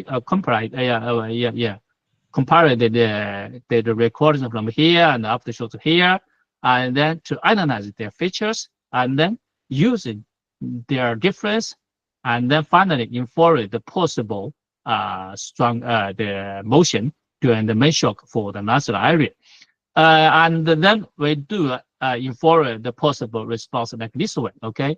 So we inform the landslide during the site had the seismic wave, the PGA almost, 3 times than this one, okay? But we use this one and then do the simulation. But finally, we found that even we use this wave to do this kind of geotech simulation, we found it's not easy to trigger the failure of the landslide. So that means we still have some problem. We still have some issues to solve. One issue is the possible problem from our experimental work. Another problem is the result from the this kind of method. So anyways, we still have a lot of things trying to solve, and then try to give the real, not a real, and then get the answer more closer to the real case. Okay, so this is another issue now we are trying to do in our center. So of course, doing this kind of things, we do a lot of kind of inside monitoring. Even sometimes we just do the test on the site. Sometimes it's quite a special material. Sometimes we try to transport the material from the field for landslide observatory, but some material, if you keep them good, so they can keep their shape. But some material for this kind of wiser promise. So if you do that in the field, they have this kind of shape. But once you transport from the field to our landslide observatory, finally it will get fired during the transportation. and somehow like a soup. So you cannot make it the original structure of the soil. So sometimes we have to do the test on the site. So this is the view we are trying to cooperate with the guy from GIS from Hong Kong University. Is Professor Yang from Hong Kong University. Yeah, we're doing this. This is me. Yeah, and we're doing the test on that time. Yeah, and that time I'm still young. Yeah. And then, so as I told you, actually, we don't have this kind of, we don't have so much in this kind of seismic recording for landslide during the main shock. So recently, we're trying to understand the co-seismic landslide. We installed a lot of this kind of seismometers on some landslide. They have some slope. They have the potential to suffer from earthquake, from the landslide during the earthquake. So here is the case. So we installed several seismometers for a landslide triggered by rainfall. As also the rainfall is during the it occurred during the typhoon. So this is the big slope. Actually, it's a very large older landslide. So during the rainfall time, the tall part disappeared and dammed the river, and then finally climbed to the opposite slope of almost 50 meters higher. But anyway, so this material disappeared, but the upper part is unstable. Lots of big cracks are formed on the source area. So the local government, they try to protect this slope, because many people are living on along the river on the upstream. In case the landslide occurred, this big slope occurred, and they will block the river, dam the river, and then resulting flooding upstream. So they are trying to avoid this kind of disaster. Finally, they put a lot of countermeasures to the piers, drainage wire, and then to stabilize the slope. And also, we put a lot of seismometers to monitor this kind of response of the slope for the different areas. So I got this kind of response of different location, and then from this kind of says, and then try to understand the possible seismic feature during the vibration feature during the earthquake. So even though we put a file, at that time we put a file seismometers, but now we put 20 or something, lots of kind of seismometers on them. We just keep on monitoring continuous, and for many, almost several years, just to keep on monitoring, because this is very close to the Nankai Trough area. So now Japan, they're quite worried about the occurrence of Nankai Trough earthquake. So we are monitoring this slope, in case the big earthquake come. Of course. So this kind of monitoring, we got a lot of this kind of small earthquake, and then now we are trying to understand the response of the slope, the big mountain, and then we are trying to analyze the response of the slope during the big earthquake. Of course, we have a lot of challenge, because for the small earthquake, perhaps the response is linearly, but for big earthquake, perhaps the slope is unlinearly. So that is another challenge. So another issue is many landslides, many disasters. For example, here, many this kind of flow test landslides has been triggered, and then but just the one small area looks like stable. Immediately after the earthquake, after the disaster, we went to the area. We found why this slope is stable. It looks like nothing happened to the slope, but actually we went to the slope and found they do have some cracks, as they have this kind of displacement. But finally, when the earthquake stopped, the slope stopped. Didn't assist the displacement. That means from the point of view of critical displacement, for this kind of disaster. So what's the possible value for this kind of displacement? So this means gave us another challenging issue, yeah, for mitigate this kind of disaster. And of course, we were told because the local people, they are trying to make a more so wide line. And normally when they are building the house, they will cut a little bit of the slope and then make the slope a little bit unstable. So perhaps this is the one of the reasons in those areas suffered for this kind of disaster landsliding. But those houses, because the owner, they told they didn't touch the slope. So in this case, so perhaps the slope is relatively stable. So finally, so anyway, so this give us an answer, of requirement, what we should, make to decide the critical displacement for this kind of disaster. So another case is analyze the impact of the preceding rainfall. So for this kind of flood landslide, normally if you don't have rainfall, the disaster will be later, But for the 2004 Niigata-Chiyoda earthquake, actually before the earthquake, they get a lot of rainfall, and then so many landslides have been triggered. So the people said the landslide mainly, it's why they have so many landslides occurred, because they had a very strong preceding rainfall. But another issue is for the Hokkaido earthquake triggered landslide, they saw a lot of this kind of flood landslide. But some people said that we don't have this kind of rainfall. But some people said, okay, we have the rainfall several weeks ago. So this gives us another issue. So we should answer. So what's the preceding rainfall? What's the possible preceding the effect of preceding rainfall? For some case, the rainfall, they get rainfall and then the effect will be disappeared quickly. But for some area, for some special material, they will keep the water for a long time. So this gives us another issue. We have to understand the water retention capacity of slopes for different areas. So we are trying to understand all those things. For example, as I mentioned to you, so some people for this kind of temporal area. So, in Japan, in the Tohoku area, in the northeast area, they got lots of this kind of we call it volcano, the temporal deposits. And then those deposits are very loose. So here shows the case, there's a slope. The owner is a driver, course, the owner just cut a little bit part and then made a road and then trying to get this kind of access to the up pump, this kind of just for practice of the car.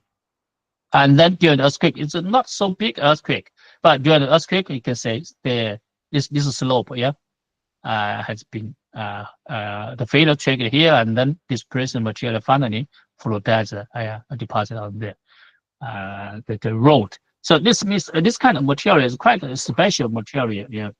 So we have to do that one. So how to mitigate this kind of landslide? So for at our research institute, we are trying to understand the landslide mechanism, and then, for example, we are for those landslide occurred, we have to go to the field to understand the triggering, the movement, the mechanism, and then use our understanding. We are trying to answer why those slope are stable or not. Okay, for example, here's the case we were in Tokyo area. So this is a very densely populated area, but here there's a slope have the potential of landslide during strong earthquake. So we take the sample, get the borehole, and get the monitoring, and then understand their geotechnical property of the slope, and then infer the possible sliding surface. And then we took a sample from this potential sliding surface. We do this kind of shear test. I hope it helps. Yeah, now it's okay. Yeah. For example, we take the sample and do this kind of dynamic shear test, and then analyze also the post-failure failure behavior. And then we use this kind of geotechnical process. For example, we're using the material property, and then, for example, we using this kind of soil resistance, and then we use the do our simulation test. Yeah. So we put the topograph. This is the LiDAR data, get a very higher precision topography. And this is the small tube is the house, each houses. And then we inform the potential unstable landslide area, and then using the test material, the property, do the simulation. Yeah. So, and then finally we say, okay, so in case earthquake occurred in this area, we are suffer from this kind of disaster. Okay, so if we show this one to local people and then do this kind of training, when earthquake come here, and then where we should live, yeah, where we should escape. So this is kind of our new idea, and we are trying to understand this kind of landsliding behavior using the traditional mechanics of ground material, and then examine the basic behavior, and also, for example, and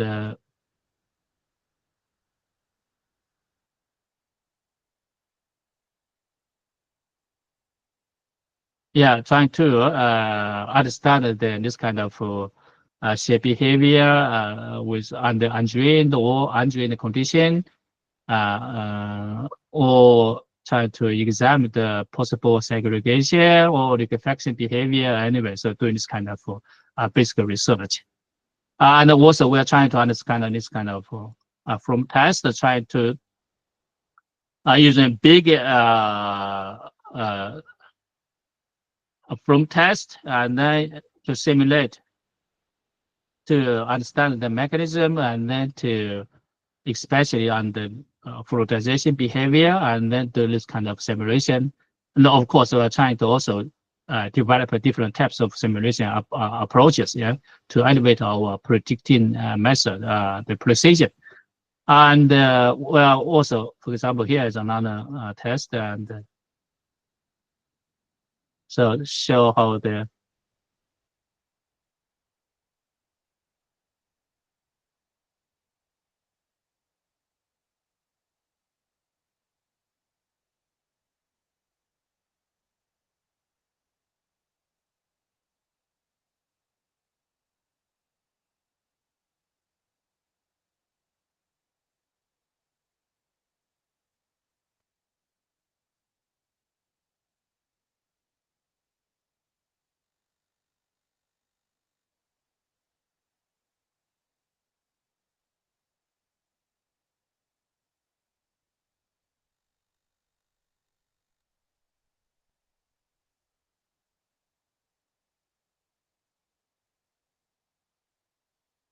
I'm sorry, and I get that.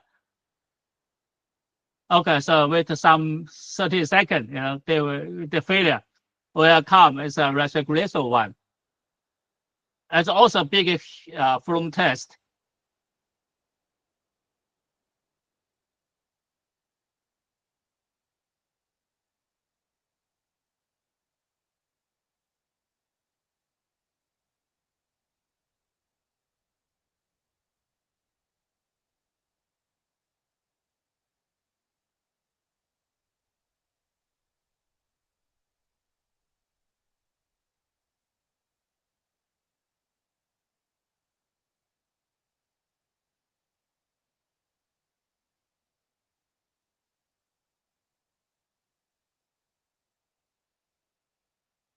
And sometimes we're also doing this kind of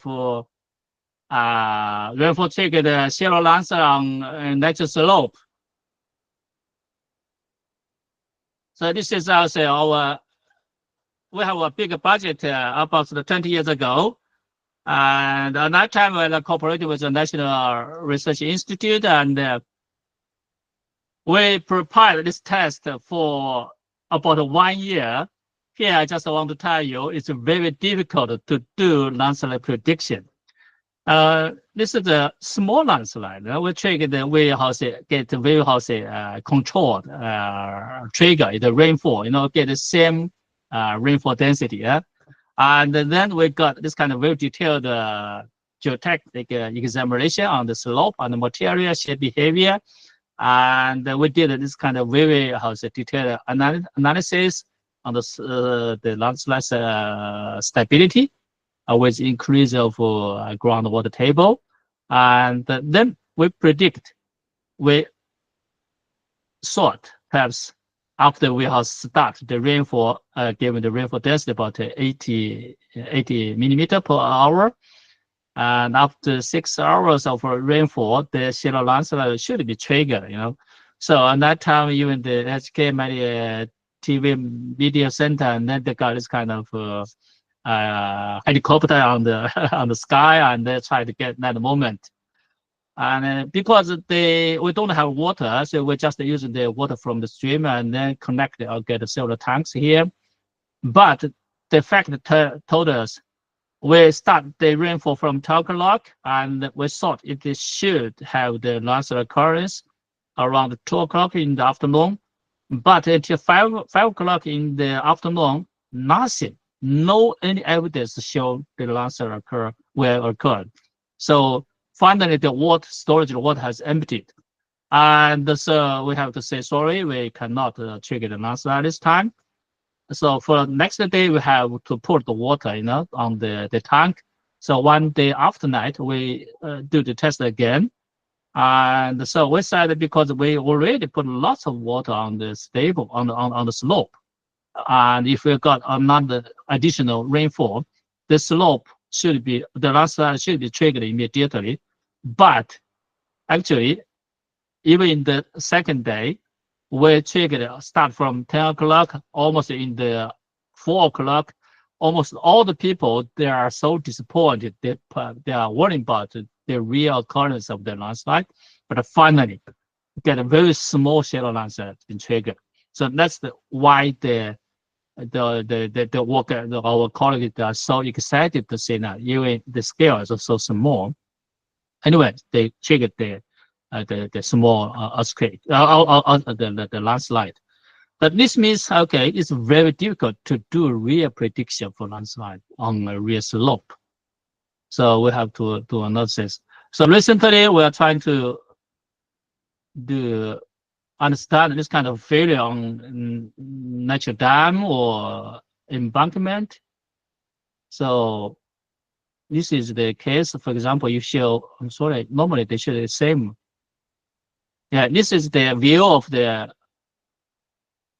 dam in the States. Yeah. You can see how the embankment failed, and then finally they come to the water. And then comes the water, yeah. Yeah, so we're trying to understand this kind of failure process on natural dam or this kind of embankment. And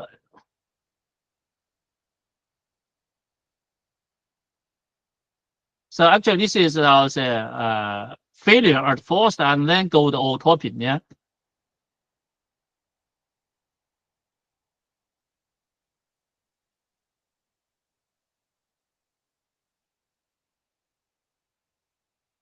Yeah, actually, so this is not erosion. This is the seepage triggered failure of the slope. And then to simulate, to examine this kind of failure, and we are also trying to do the centrifuge test. For example, using this kind of small model to simulate the failure of embankment of 5 meters higher. I'm sorry. Yeah, you can say.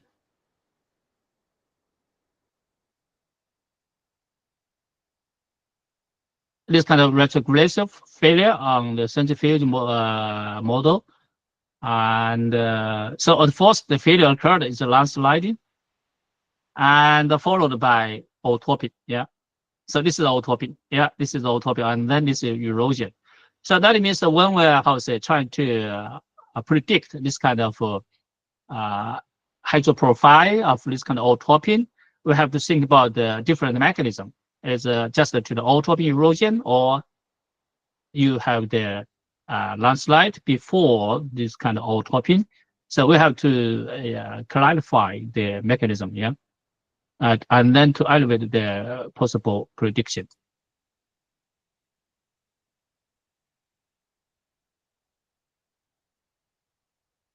So finally, so we're using this kind of method to analyze the failure process and then to get an answer. So recently, we're also doing this kind of, after we know this kind of mechanism, and then we know this kind of variation of the possible sliding material with the progress of sliding. And then, so perhaps we can put them on a model to simulate their landsliding behavior. So recently, we put lots of this kind of effort for example, for bigger rocks, for rock avalanche, and sometimes we're cooperating with kind of bigger rocks with the soil materials.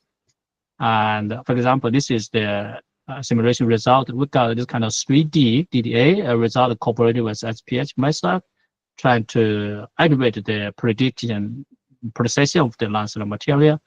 So for example, here is another case. Oh, wait a moment, I got it, yeah.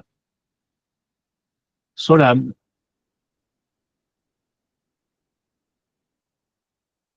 not familiar with the Google Meeting. Yeah, so yeah, I cannot. If I show the slideshow, it will automatically can. And also, we're trying to understand this kind of interaction of bigger rocks. And sometimes you have the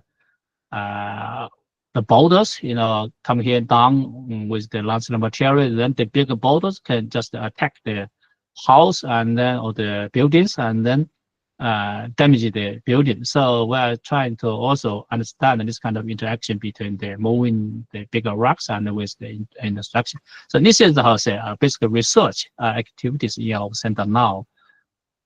And also we do this kind of landslide activity by monitoring by different sensors. For example, we normally have monitored this kind of landsliding on the coast area by very high frequency. So normally dynamic monitoring. Normally for landslide monitoring on the field, say we, for example, if we get the data just 1 hills or 2 hills, it's not will be enough. But for dynamic phenomena, sometimes we have to get the sampling with 100 hills or something, somehow like the same frequency with the seismometers. So recently we are trying to do this kind of dynamic monitoring in the laboratory, also in the field, and this is the result. So here is the monitoring. We have the landslide observatory. For example, we sometimes monitor the very slow moving landslide, we call it creeping landslide, for some decades. And here there's a landslide we call Zhendong landslide. We monitor that landslide about 50 years. They're still moving, and so we are trying to develop, of course, understand the grouping mechanism, and also we're trying to develop the different monitoring equipments. Yeah, this is the mission of our landslide observatory. And also we have information research field. So as I told you, we have another professor, Hayashi. He's the developer of this kind of system. Actually, he's the builder. The software, I would say, is made by himself. And also is trying to use different types of geophysical methods to activate our server procedure. Yeah. So this is what we are doing. And also we are trying to make different types of geohazard map. As I told you, if we made the map by ourselves and then we just show the results to the local people, they cannot. Sometimes they refuse to accept this kind of geohazard map. But sometimes if we get this kind of meeting with the local committee, and then we show this kind of possible different types of behavior, and then sometimes we go to the field with them, okay, because they are living on the whole part of the slope, and then we, during the holiday or something, we go to the mountain with them, okay, and then we show their the potential, okay, what kind of behavior, what kind of sense, somehow like a geological teaching or something, okay. And then sometimes we do this kind of survey with them. For example, here is we use the penetration, with the local people to understand the possible soil thickness, okay. And then, so for example, if we understand the slope angle, and then we identify the thickness of the slope, the soil, and then finally, and then we got some geotechnical property examination, and then we can calculate the possible stability of the potential, yeah. And then finally, we analyze the stability of the slope, in case the slope failed, and then what's the possible flooding area. We do this kind of simulation, and then we show all of the scenes together with them. Okay, so the local people, they are very, how to say, cooperative, with us, and then they will build all those scenes on mind. Then they will have this kind of simulation. They know, they put their idea, I put their mind. Once this kind of disaster occurred, how they flee, how they escape. So this is a new type of our concept. So recently we are. So anyway, in summary, I'm sorry I did a very quickly, and I just gave you the summary. In Japan, although we have the 3 sedimentary related disaster, we call geodisaster loss, Japan still have lots of this kind of disaster, and of course they get a lot of money, to make the countermeasures. And sometimes it's due to the increasing the frequent occurrence, and also become the earthquake, and also the climate change, also sometimes the man-made disasters. And to mitigate or prevent this kind of disaster, for us at first we should get this kind of bad understanding the initiation and the movement mechanism, and then to cooperate with local people, and then to share our knowledge effectively with the local people, and then such that they can accept what we are doing. But we have to say, even our researchers, sometimes we cannot answer many things correctly or very clearly. So in this case, we have to get this kind of sense, Anyway, so we have built this on sense, this kind of lots of the risk potential on mind, Anytime, so in case something happens, we have to escape, to run, and that's the best way. So of course, we, different culture, different committee, they have different understanding on the importance of the slope. So in this case, we have to do more this kind of national or international cooperation to reduce this kind of disaster. And perhaps we are also cooperating with the JECA. JECA has this kind of project to have this kind of disaster. Actually, I have a student, they graduated from our section. Now he's with quite a high position in JECA, and then they got this kind of international cooperation, trying to reduce the geo disasters. Yeah. So okay, thank you very much. Thank you very much for your patience, and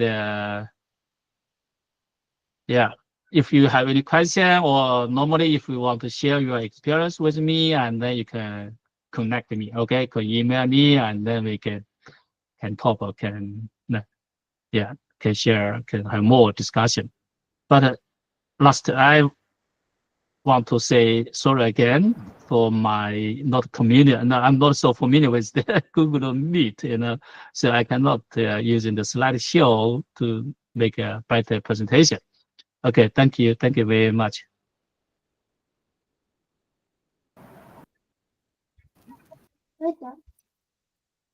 Thank you, Professor, for your enlightening lecture on the topic New Challenges in Risk Cognition and Reduction for Catastrophic Landslides, for your detailed insight into the complexities of landslide risk assessment, early warning system, and the importance of integrating new technologies for risk reduction were highly valuable. The discussion on the evolving challenges in understanding and mitigating landslide hazards have greatly expanded our knowledge and perspective on this critical subject. You have made the session really interesting by quoting real-life disaster and examples. We are thankful for your time and effort in providing such a comprehensive and thought-provoking session. Thank you, sir.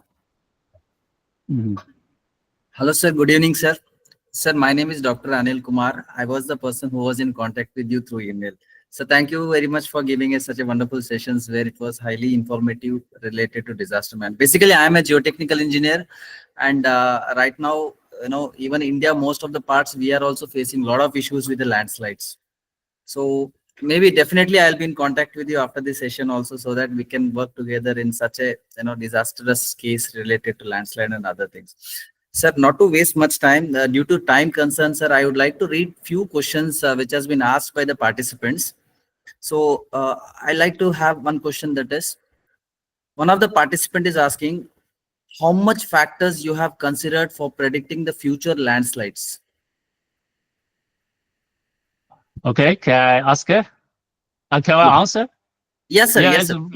yeah, it's a very good question, but it's a very difficult question. Yes, and we have to think many factors. For example, for the slope, so we have to think about the rainfall. We have to think about the earthquake, and sometimes we have to think about the natural weakening, the widening of the rocks, and also we have to think about the groundwater with different environment, because the groundwater is not just the water. You have different chemical effects or something. Yeah, and yes, and for example, yeah, at least we think we should have think about. If you want to think about how to say different triggers, for example, if you want to think about the trigger by rainfall, so in this case we have to think about the possible the groundwater table variation, and also the wind. If there is the forest slope, and then we have to think about the potential sliding surface. Of course, if it's too shallow, we have to think about the wind effect. If it's too deep, we don't need to think about, because it could be weak, the effect of the wind there. But for example, for groundwater, we have time. Just you cannot just think about this kind of the increased water table due to the rainfall. Sometimes the groundwater can from other area. They have the pipe. From the higher mountain. Sometimes the water is not fresh. It's not a fresh rainfall. It is quite old rain water. It comes from the bottom, the slope, and then going up, and then they have this kind of from up part. For example, if you just focus on this local area, but you have to think about the whole groundwater environment. This is one. Another case is the effect of the ground, the granite of the water. And this is how for climate affected the instability of the slope. But for earthquake, that's a quite different answer actually. Even now, many people, they just use kind of very ideal model to get this kind of, for example, numerical analysis. For example, you can do the flag or something. Okay, so as you know, if you do this kind of simulation, it depends among many parameters. Okay, how did you decide the parameters? Perhaps you do the simulation, how did you make it. So sometimes we have to. I cannot just rely on this kind of software. We have to think about comprehensive, and of course for this kind of application of the ground motion during earthquake, we have to think about the fault effect, the topographic effect, and also the geological contrast effect. Medicines, perhaps I answered your question. Plus, I didn't answer your question. So before we wind up, one last question, sir. Few of the participants are interested with the softwares which have been used for monitoring and predicting the landslide. So they want to know which are the softwares we can use it for predicting landslides and monitoring landslide movements. Okay. So this is, I think, many people. Our India colleagues did a very good job. For example, using the INSAR, and also did this kind of the extensive data. Actually, this is the basic knowledge. As many people that are using that one. They just, for example, for us, we are using the traditional one. For example, normal, the vertical displacement extensometer, and then the superficial extensometer. And also we are using INSAR, and also using the GPS, to do this kind of things. For example, for doing this kind of geophysical survey, we're using the seismometers, the tremor monitoring, and also we are monitoring the groundwater, the ground temperature. Yeah, perhaps this is new for you. Yeah, we're using the surface the ground temperature, and then try to understand the possible the groundwater, the wind. The water is not homogeneously flow. The water flow, groundwater. They have this kind of piping or something. Yeah, we're trying to understand this kind of distribution of the piping or something, yeah, on the material. And for other material, actually, yeah, it's actually it's not. Sometimes we're using dust. Dust. Yeah, you are also using that one. Yeah, I think it is. Yeah, it's a normal method. But the only problem is how to say how is the cost. Yeah, the idea perhaps we are the same. We have the same idea. Yeah. Okay, sir. Okay. Thank you, sir. Thank you so much for the insight you have shown here. Mhm. So shortly we'll be starting with the next session also, sir. So thank you once again, sir. Yeah. Thank you. Thank you, sir. Okay. So thank you very much.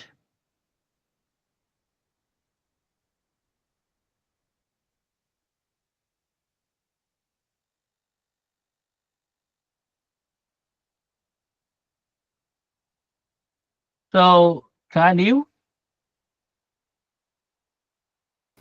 Yes, sir, you can. Okay, because it's midnight for me. It's 12 Okay. o'clock. Okay. I have to go home. Thank you, sir.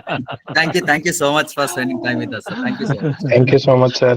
Okay, thank you. Actually, I made a mistake. I thought it's 6 o'clock to my 6 o'clock. I finally found it's your time. Yeah, it's okay. I enjoyed it. Yeah, thank you very much for inviting me. Okay.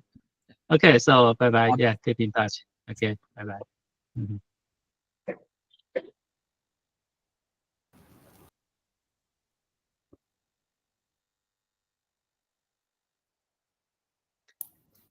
Dear participants, our next session is by Dr. S. Srikrishnan, Assistant Professor from IIT Roorkee.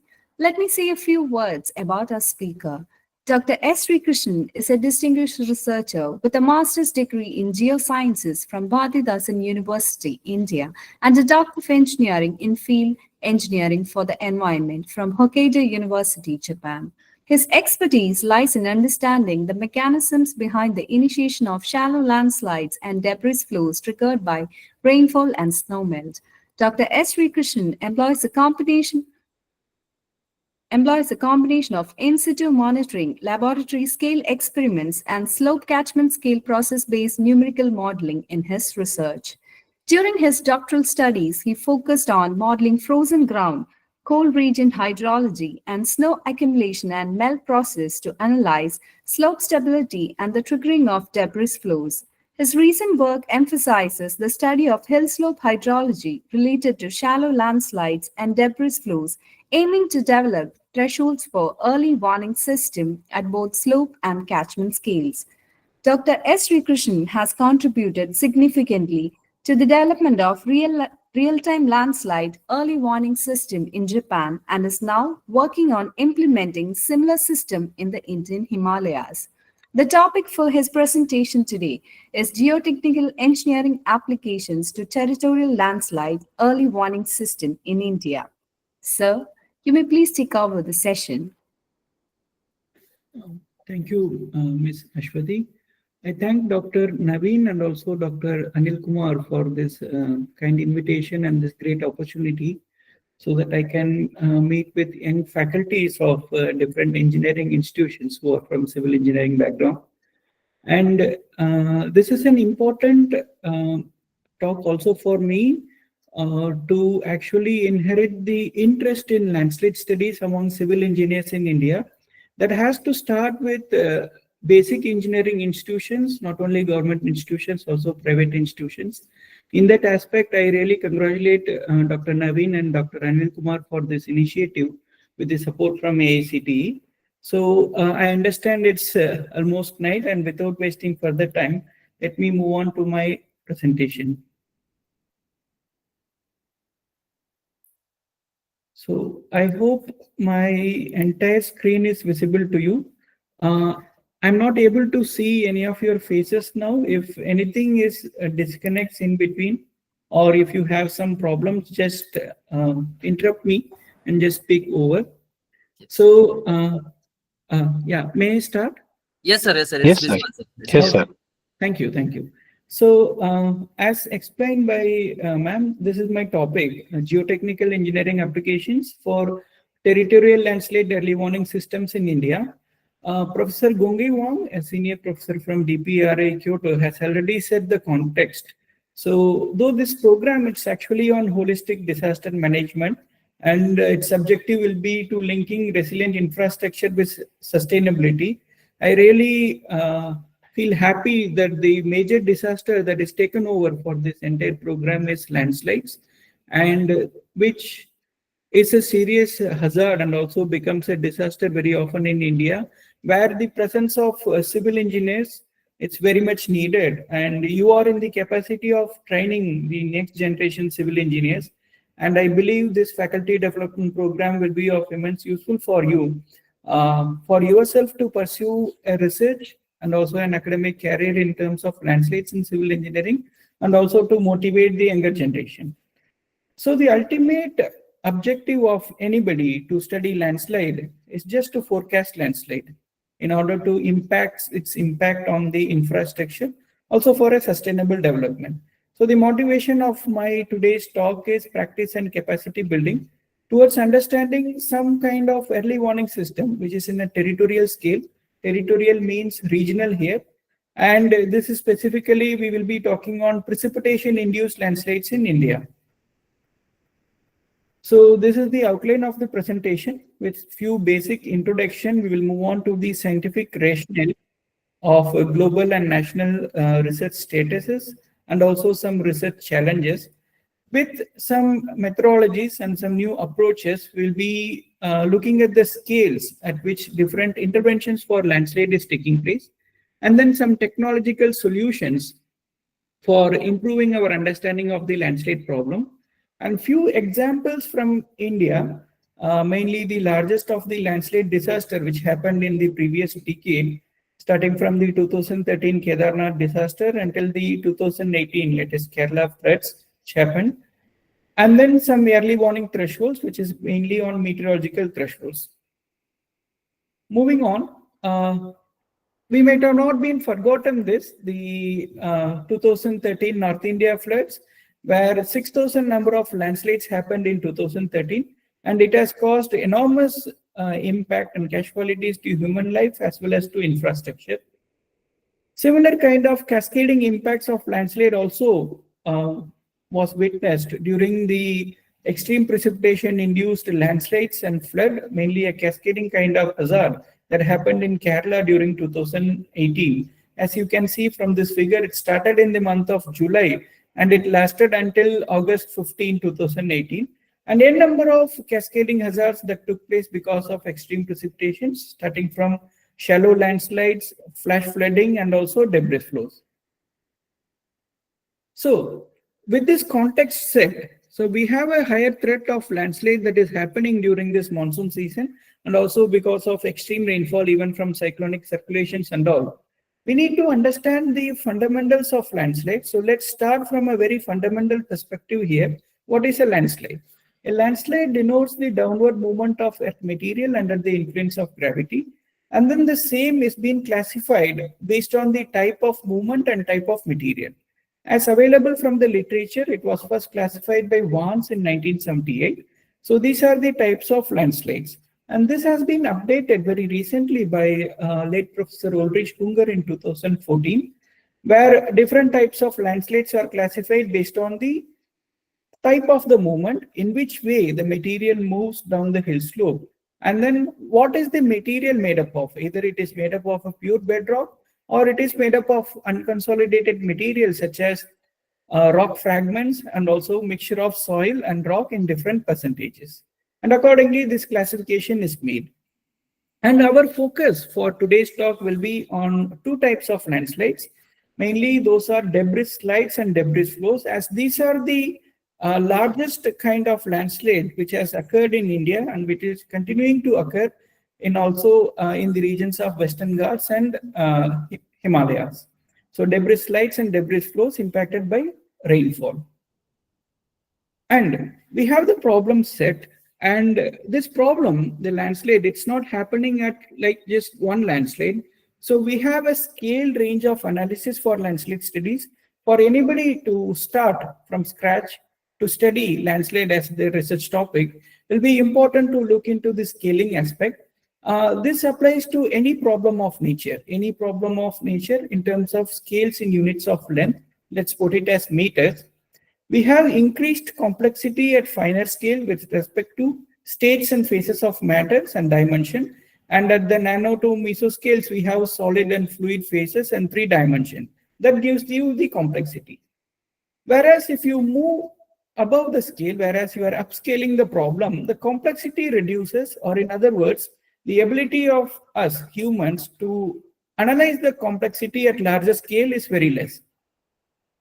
If you look into landslide studies, the landslide studies work at this scale, that is from laboratory or experimental scale, starting from 1 meter to 10 meter, and also at the slope scale, where we analyze one landslide at one time, and at the catchment scale, where we are upscaling to study many landslides within a hydrological boundary, which we name it as catchment.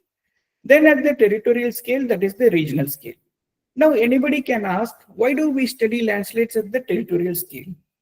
If we look back into the previous historical landslide that has happened in India, again the 2018 floods in Kerala, the 2023 landslides which happened in Himachal, and also the 2013 North India flood landslides, the landslides are occurring in thousands of numbers within few days or within the month of June, July, that is the monsoon month. So we need to have risk assessment method at this scale in order to warn people and also to reduce the damages. But to have early warning systems or risk assessment method at this scale, we need to have the understanding of landslides, even at the minute scales, to know why and when it is happening. So that's why we kind of narrowed down the problem to catchment scale, then to slope scale, then to laboratory to experimental scale, and also to mesoscale with some different biogeotechniques. So the landslide problem has to be studied across these scales, and whatever understanding we get at the minute of scales at the laboratory should be upscaled to a regional level so as to give the landslide forecast and exactly pinpoint before when and where a landslide can happen. And Professor Gongui Wang has rightly pointed out, and he has said that, emphasized many times, that it is very difficult to forecast a landslide. That's why early warning systems at many times become a failure. So our efforts should be made across these scales carefully at each of these boundaries from the laboratory to the territorial to give a good landslide forecast. To know this, understanding the mechanism of landslides is important. If we look into this figure, this is a 2-dimensional cross section and also a sketch which denotes the major physical processes that may act on a hill slope. Here you have 3 sections. You have the atmosphere here, and then you have the debris cover where you have the mixture of soil and rock fragments, then below which you have the bedrock. So this is how a typical 2-dimensional hill slope section will look like when you look into the physical processes. And then you have rainfall that is taking place, and then different hydrological processes are happening which actually induce the rainfall-induced landslide as well as the debris flow. If you look into the variables of hydrology or geotechnical variables here, you may note down that there is rainfall, which is a meteorological variable. Then there is runoff, which is a hydrological variable. Then you have saturation, which is also a hydrological variable. Then you have water level, and then you have the shear strength. Shear strength, in the sense, it's a geotechnical variable which denotes the strength of the granular material. And so since these are the variables that is actually governing some processes inside the hill slope, if you put some sensors inside the slope, then you can monitor the variable so that you can give the early warning. But the problem is not just acting on one hill slope. It is acting on across thousands of hill slope, and you have a bigger problem of thousands of landslide across many of your catchment within a territorial boundary. So you have to upscale this process to a bigger scale understanding, for which you need to know what is happening inside one slope so that you can generalize it to different slope across the scale. And many of you who are civil engineers, you may be aware of the shear strength principle of a saturated soil. What you are seeing here is the unsaturated failure envelope, extended Mohr Coulomb failure envelope of an unsaturated soil, where the shear strength is a function of matrix section, which means whenever the rainfall happens, the matrix section may reduce, and then the ultimate shear strength of the slope will reduce, and then which will lead to failure. So for the understanding of this, you need to start with the laboratory, and here you have the variables and its emphasis on the initiation of debris slides, that is landslide, and then debris flows. To understand the behavior, you need to look into the material of landslide. What you see here is the mixture of granular material, which may be from a debris slide or flow, which has three components. One is the rock fragments, which are larger fragments, as you can see. Then you have the fine soil, and then you have the pore, the void spaces within the soil. Here you have a granular mixture of soil and rock fragments, which you call it as debris. You want to know the hydrological and geotechnical properties of this material in order to understand under what conditions the landslides is taking place, so that if you can forecast those conditions in the future, we will be able to give a warning of a landslide. Here are a few examples of soil rock mixtures formed by a debris slide. You can simply call it as a landslide. The material is debris here, and here it is a debris flow. This figure is so big, you can see the power line post here, and with that you can imagine how big this debris flow could be. We are starting with the mixture of grain sizes, means we have to start our understanding of landslides from the field and then to the lab. Then again we will go back to the field and then to the regional level. So this is the collection of grain sizes after different debris flow episodes, after the post-seismic debris flow events happened in Wenchuan. And what you are seeing is a typical grain size distribution curve. We all civil engineers will be aware of this very well. And then the D50, the 50% of grain size, we believe that will tell us the behavior of the granular material. And then when you have this material here, and this is a snap taken from the textbook of Professor Fredland, you can see the moisture content changes when you have a boundary condition, that is the precipitation, as well as negative precipitation, that is the evaporation. You have consistent change of the stress rate caused by the hydrological boundary conditions, which will eventually impact the volumetric water content, that is the soil moisture inside the slope, as well as the permeability, which eventually impacts the stability. So to know this, you are actually taking samples from the site and we are bringing it to the lab and starting our landslide risk assessment at the laboratory or experimental scale. In units of scaling in meters, it's from 1 meter to 10 meters. So here, from fundamentally, we have to quantify the grain size distribution. You can see here, these are grain size distribution curves taken from three largest debris flow disasters in India.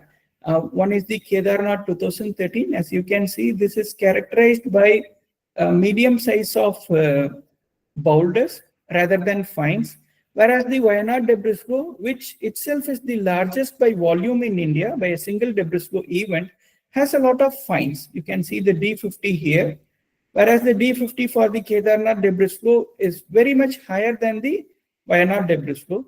And then you have another curve here, that is the Chamoli 2021. This is not a rainfall-induced debris flow, but this is a rock ice avalanche-induced debris flow. The mechanisms which the debris flow is governed in this event is different. That's why you have larger mobilization of material from the hill slope catchment. So why do we quantify debris flow? As we see in the first of the figure where you have seen the physical processes, the D50, it's actually directly correlated with the erosion rate as found from the flume experiments of Takahashi. You can see this is the mean diameter of the material. It is actually inversely proportional to the erosion rate, which means if your 50% of grain sizes, or if you have larger grain sizes in your debris material, then its erosive capacity will be less. Whereas when you have finer materials, then your erosive capacity will be much higher. That's what happened in Wayanad. The particle size had lot of clay kind of fractions in its material. That's why you have enormous number of material transportation, and then the erosive power was very much higher in the case of Wayanad disaster. So that's the first kind of understanding we get when we actually sample the debris material and then we test it in the laboratory using different sieve sizes. And additionally, there are different fundamental tests. This is not a very technically advanced test. All these are very simple tests to know the geotechnical characterization of the debris material. Then, for the unsaturated part, it will be helpful for us to perform the saturated triaxial shear strength to know the unsaturated behavior of the material. Whereas the experimental setup in any of the triaxial cell, you may be well aware of, which has the size limitation of less than 4.75 mm. What about the larger materials? The larger material has to be tested with the direct shear test apparatus, as you can see here. But this larger material shear strength will not very much contribute to the seepage mechanisms, which I will show some results later. So then these are the results of unsaturated, saturated triaxial shear strength for some material sample from Himalayas.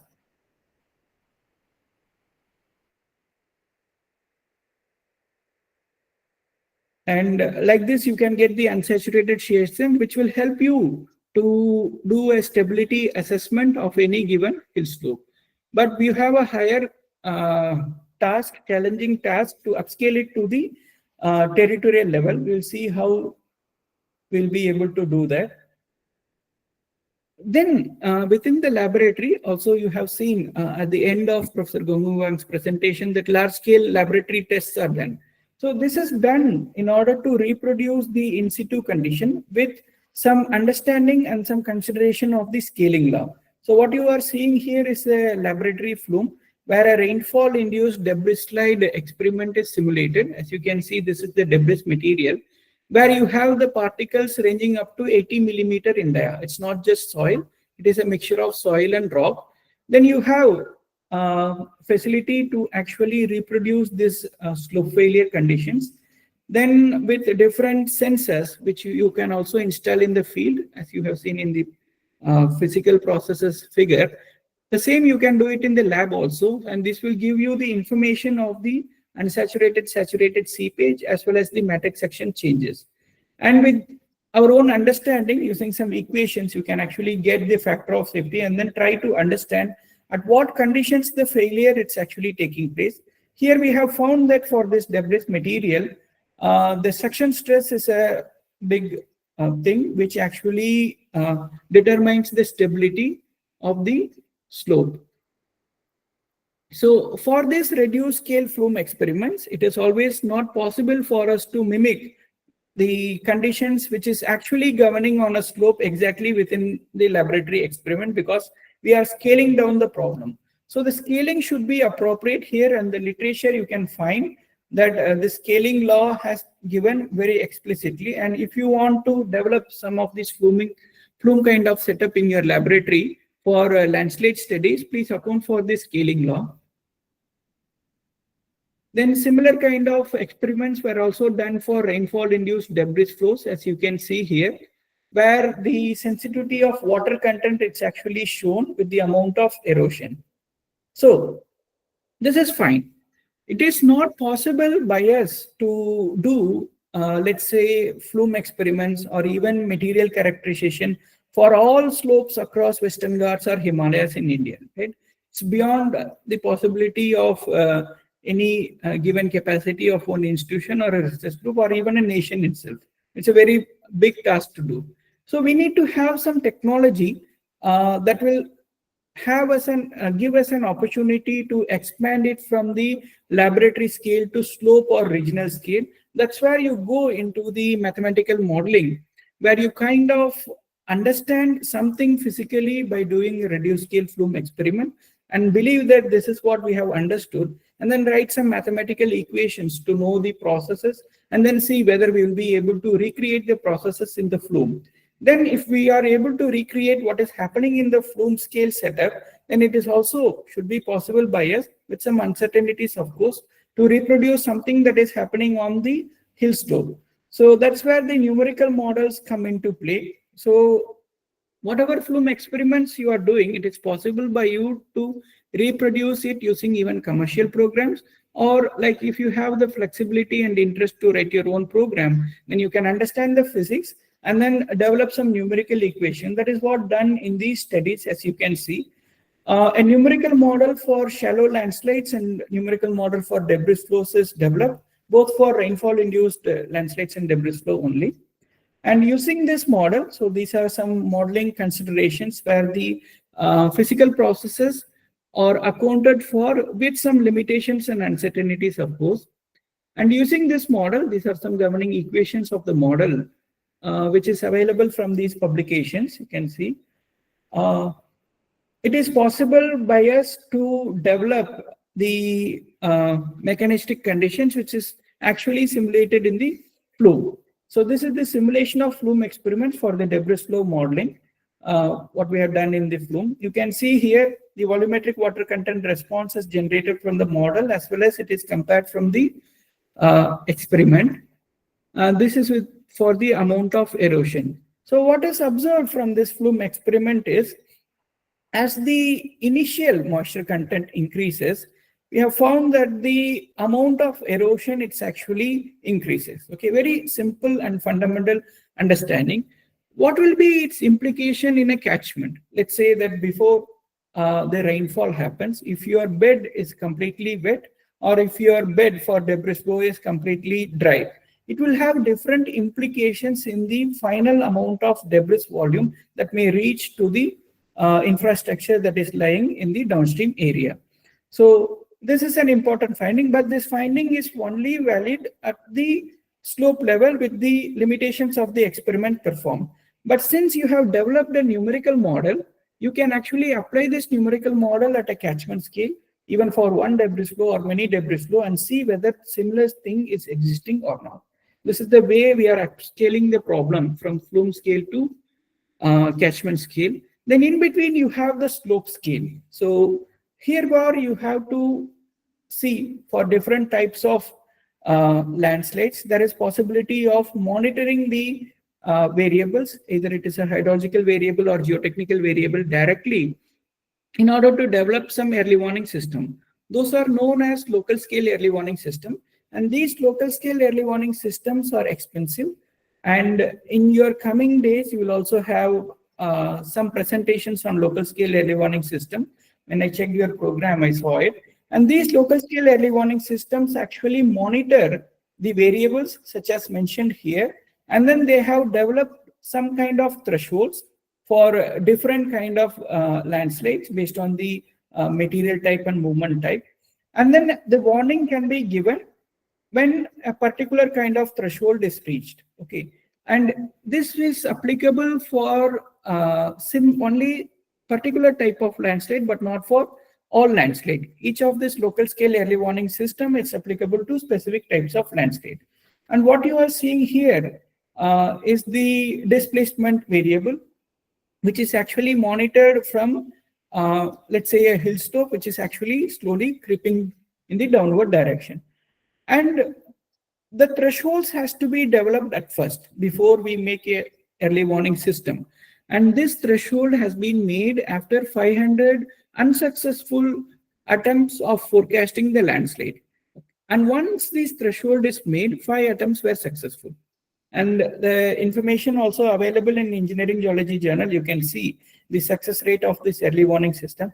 But once the threshold is finalized, it was possible by the team to actually give proper early warning for 5. But before the threshold was established, all the 500 cases, it was experimental only. The forecast was not successful. And you see here the displacement, which is actually propagating with time, goes from initial deformation to accelerative deformation. And there are some different terminologies mentioned where the displacement is calculated as deformation rate, and then the increment in rate, and then the tangential angle of the displacement curve towards its horizontal. And based on these 3 criteria, the alert level is decided, from secure, attention, caution to alarm. And these 5 successful cases are a typical example how we'll be able to give early warning for local scale landslide, but this is possible only at the slope level, and it is very expensive. But we have a bigger problem in our hand where 6,000 to even more than 1,000 number of landslides are happening, not only in one slope, in many catchments within your regional boundary, either a state or an administrative boundary, such as a district. So in this case, you have to, we have to upscale from laboratory scale, okay, slope scale, it is possible by us to give some warning, but you have a bigger problem here, you have to upscale to the catchment scale. Again, we have to, like with no end, means we are moving into mathematical modeling to see whether this understanding what we are gaining from these 2 scales, from the laboratory and slope scale, will be applicable at the catchment scale. And this is an example of a numerical model, the model what I presented for landslides at the catchment scale. And using these models, it is possible by us to actually see the conditions in which the landslides got triggered with some uncertainties, of course. As you can see, this is the spatial accuracy of the numerical model which got developed, and it is tested over a basin, the Niigata area in Japan. As you can see, the accuracy of the model is just 59%. Okay, so you have to believe the model only 50%. So this is with the limitation. But even then, the model is able to predict some instances of landslide, whereas mispredict many instances of landslide also, and then false positive is also there. So we have to train this model to a case-by-case sites with proper geotechnical input parameters. We have to start from the lab and then upscale it to the catchment. And with this, some kind of future scenario of snow melt induced landsliding was envisioned. That is a different thing. But using this model, we also extended this model for debris flows, which we apply to specific cases. This is a Petty-Moody debris flow. We all might be remembering it happened August 2020, where more than 80 lives were lost within a day. And this is a debris flow, extreme precipitation induced debris flow, similar to the Wayanad, but not of the size of the Wayanad debris flow. And using this model, the Petty-Moody debris flow has been recreated and then studied mechanistically to understand the process. Okay. So again, the scaling problem. We have started from lab. We have done some experiments, material characterization. We understood the behavior of the material. Then we did some flume experiments to know like some kind of parameter sensitivity there. We found some interesting observations. And then separately, slope scale monitoring is also possible for specific local scale landslide. But this catchment scale model has to be used to determine early warning thresholds at the territorial scale. So here is where the geotechnical applications should converge into something useful to the society. Otherwise, whatever we were doing in the finer scales will be of no use apart from academic and research purposes. So practical implication is necessary. That's why anybody is studying landslide, to protect humans and infrastructure from landslide. So if you look into the definition of a territorial scale landslide early warning system, so it is actually operated at a regional level where minimum number of monitoring of the variables it's used, whereas the weather forecast and then additional parameters of the meteorology as well as hydrometeorology is used for early warning. So there has to be a setting module. Then the modeling module should have a strong rainfall database and landslide database. And here, before 10 years, we did not have a very strong landslide database, but nowadays we have very detailed mapped inventories of landslide available from GSI as well as from other agencies such as ISRO. So the landslide database is getting stronger as well as the rainfall database. We are actually having very good data sets, freely available open source data sets of rainfall as well, at least at the daily scale. And using this, we have to set the modeling to determine the warning levels and different warning zones. Then the response should take place. So this is the overview of a territorial scale landslide early warning system, and it is taken from this review paper. You can also refer to it. So if we look into the nations which were successful in implementing some kind of territorial scale landslide early warning systems, here are some countries which is highlighted in this color, which actually uses the ID threshold. Here I stands for intensity and then D stands for duration. It is a meteorological threshold because the variable which is used for warning, it's only the characteristics of rainfall, which is a meteorological variable. No account of hydrology is accounted in this one. Whereas there are countries which also use a complex threshold. One such country is Japan, where they use a hydrometeorological threshold called soil water index. Okay, and also this list is not exhaustive. As you can see here, 3 systems from India is mentioned: number 6, number 7, and number 8. Number 6 is an experimental early warning system for rainfall-induced landslide, which is actually experimental, but it is established over specific road corridors of Uttarakhand by NRSC ISRO, and it is also experimental. Whereas we have the GSI, the nodal agency for landslide forecasting, and they have operational sites across India and also experimental sites. So for 3 districts within India, the early warning information is provided in real time. Whereas for many other districts, it is in that experimental training, means the thresholds are being calibrated. Then very recently, we have this slipcase system, and you will also have this presentation in the coming days, I think by Professor Sajin Kumar from University of Kerala. They have developed this system based on intensity duration threshold, which is also operational for some cases, I understand, and experimental overall. So in these systems, the thresholds that is being used is intensity and duration, right? But to determine this is the intensity and duration which has caused the landslide, it's very difficult. With whatever uncertainties we see from different scales, starting from the laboratory to the catchment. So that is where this geotechnical engineering applications to come handy and then help to determine the exact threshold. So the intensity duration threshold will look like this. So which ideally means if the rainfall forecast, let's say that you are having the rainfall forecast and you are actually looking into the intensity and duration. And if the intensity and duration that is forecasted will exceed this threshold line, which means there is a chance of landsliding. If not, there is no chance of landslide. But it's not that simple, because you may have this kind of data.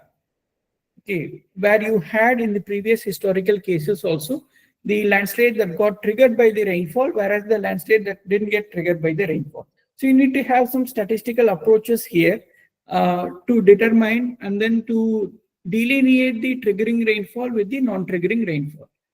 Additionally, geotechnical engineering applications will come in handy if we use it with caution, provided we understand its uncertainties and limitations. It will help us to get the intensity duration threshold. That's what this numerical model did for the Pettimudi case. And the model actually gave you the intensity duration threshold, and the input parameters here for this model is rain. And then different intensities of rain is used as per the IMD glossary. So you can see here. And this is how the intensity duration curve, which actually came from the model for this Pettimudi debris flow event, and compared to the existing studies, it lies here because it is an extreme rainfall induced debris flow. So similarly, the same approach can be used for other cases also. We did a trial for this 2024 Wayanad debris flow, where the model for both the landslide and debris flow is being used. And then we got the simulation result here. I'm not sure whether it will be. There is an animation here. So this is the debris flow thickness that is actually mapped from drone imagery. And then this is the amount of material removed that is actually getting from the numerical simulation. And this is the velocity propagation. Yeah. Okay. I think now I played the animation. So you can see the velocity of this debris flow. So this simulation is not so accurate, but it will give you an information of how fast this debris flow in Wayanad has propagated. As you can see, the maximum velocity here it's up to 30, but the debris flow reached up to more than 20 meter per second velocity. As you can see, here is the Mundakai village, and here is the final zones where the debris flow actually hit the school.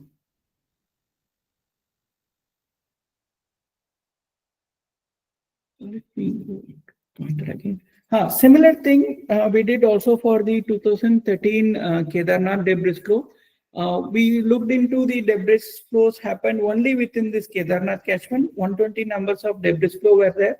And then the model actually simulated these debris flow. You can also see there is a large overestimation of the model here, where there was no such debris flow happened in reality. So we have to use these mathematical models with caution. But the volume of the debris flow we calibrated with the model, and we believe that it actually reaches with the empirical calibrated volume. Then we did a parametric study to understand the intensity duration threshold, and this threshold line, it lies here. So similar thing has to be done for different sites across India in order to get the intensity duration threshold, where we do not have the data from the past, especially in hourly time step. We may have in a daily time step, in hourly time step, we may not.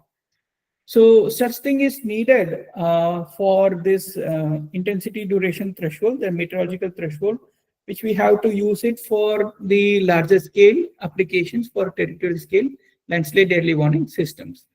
And here you can see the intensity duration threshold plots from different studies compared with the Wayanad debris flow here, as well as the Kedarnath, the model predicted equation, which lies somewhere, I guess, here. So with this geotechnical application starting from the laboratory, it is possible with limitations and uncertainties, of course, to come up with intensity duration threshold that may help us, it may not also, it may help us to give a landslide forecast at the territorial scale system, because we have a bigger problem of many landslides across different catchments. And I think I ran very fast. If we can have more time for discussions after this. So to develop a territorial scale landslide early warning system for precipitation induced landslides in India, it is important to look into the different mechanisms beyond the boundary of each specific disciplines, either it is hydrology or geomechanics. We have to look the problem for what it is, and with different interventions at different scale, starting from lab, field, slope, catchment to regional. And if we integrate the inputs and insights at each scale, and then we upscale it to a bigger problem, it is possible by us to actually help the agencies in India, which is actually giving the landslide early warning. We may be, as a civil engineering faculties, and also if we educate our student with the importance of civil engineering in landslide studies, and maybe the future engineers will be able to do a better contribution to help the landslide early warning practice in India, so that the agencies will also be getting benefited. So it's a long goal. It's not possible by any one single institutions, or not only the institutions of national importance. Each and every engineering college students, either it is private or government, it will be better that after this training program, if you can teach your students to take an interest for landslides. Not only civil engineers should work on man-made slope, also on natural slopes, and it will definitely help us, because geotechnical engineering applications are very, very needed for landslide forecasting in India. With this, I think I finished it in less than 40 minutes. I don't think you will mind, considering the time. So this is the end of the presentation, and I sincerely thank Dr. Anil Kumar from NIT Calicut, and also Dr. Anil Kumar Naveen, or Dr. Naveen from college in Bangalore. And also AICTE for sponsoring this program. And thank you for this opportunity. I'm here to have and then more discussions and questions.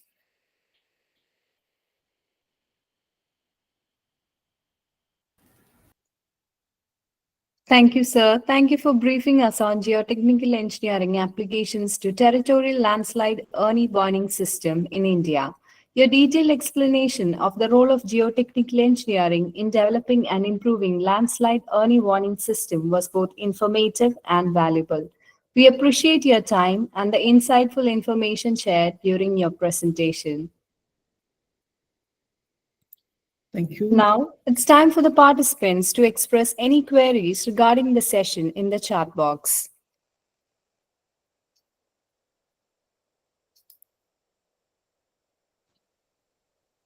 Hello, sir. Good evening.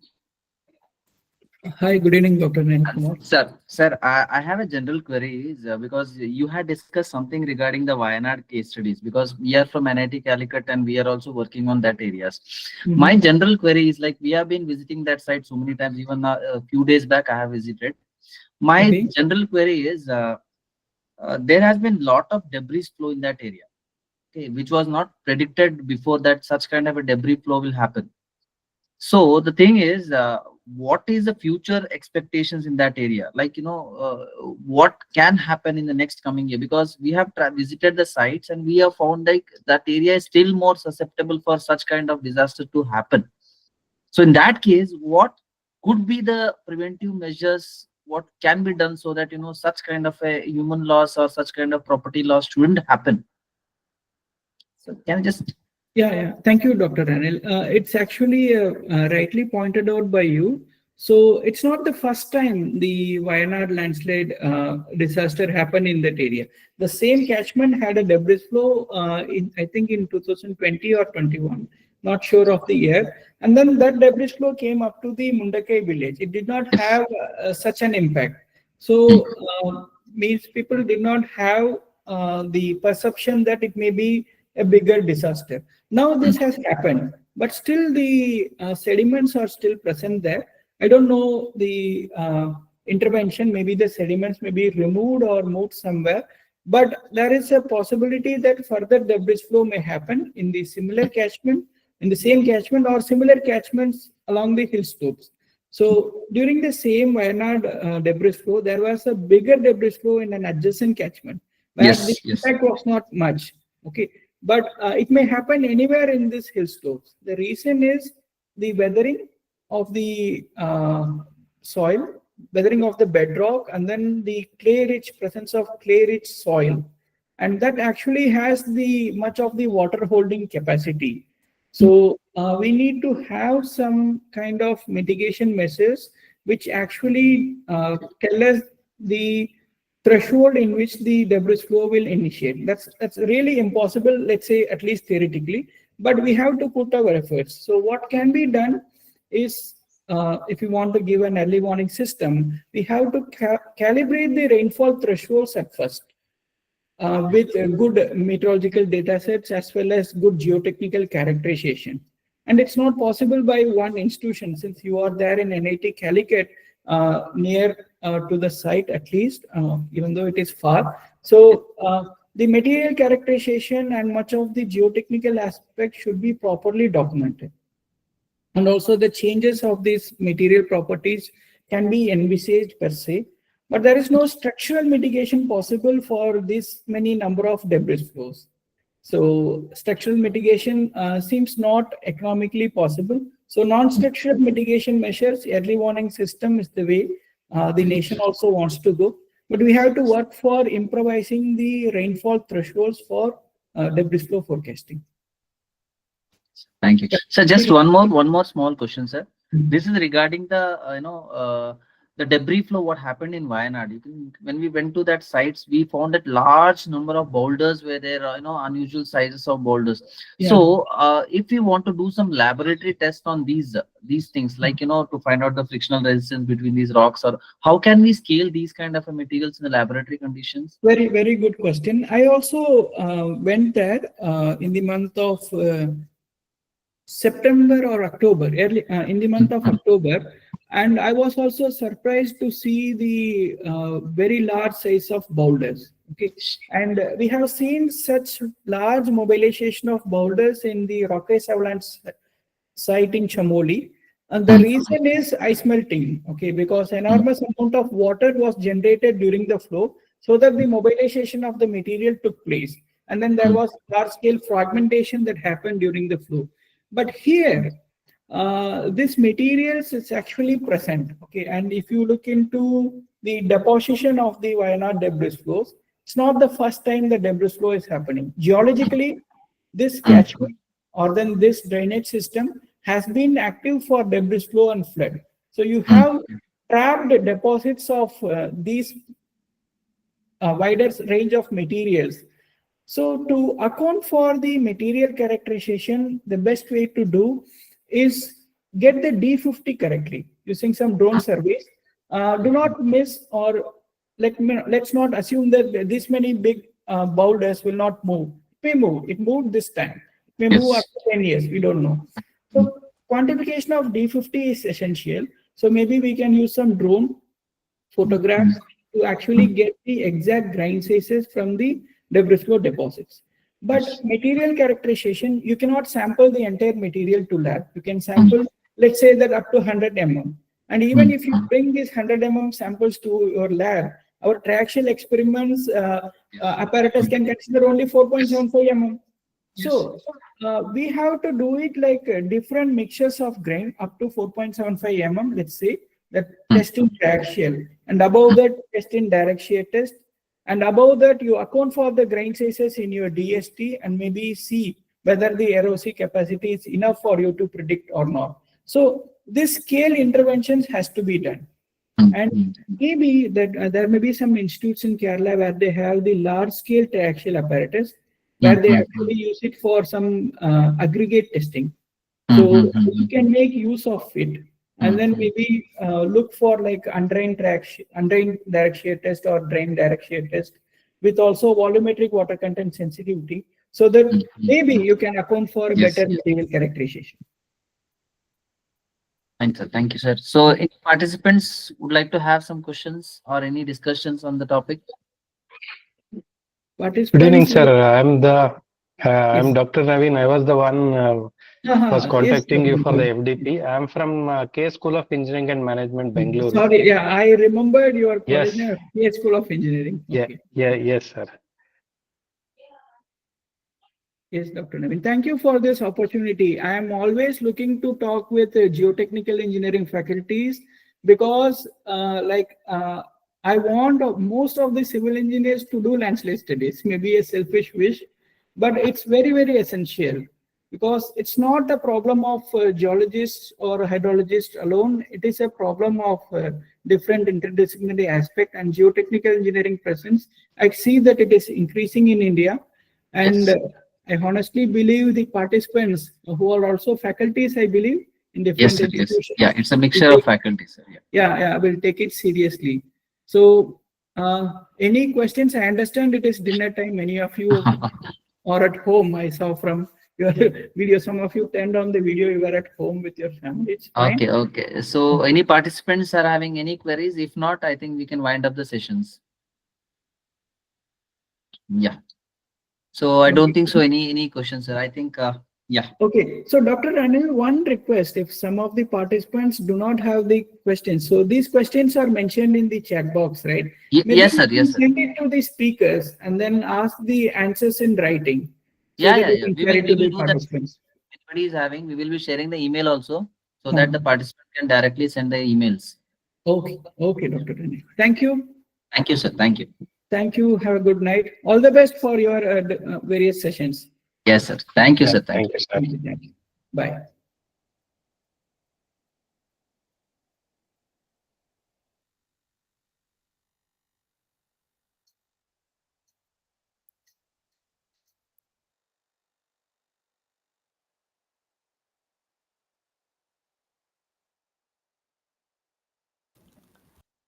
Dear participants, we have successfully completed 2 sessions of today's faculty development program.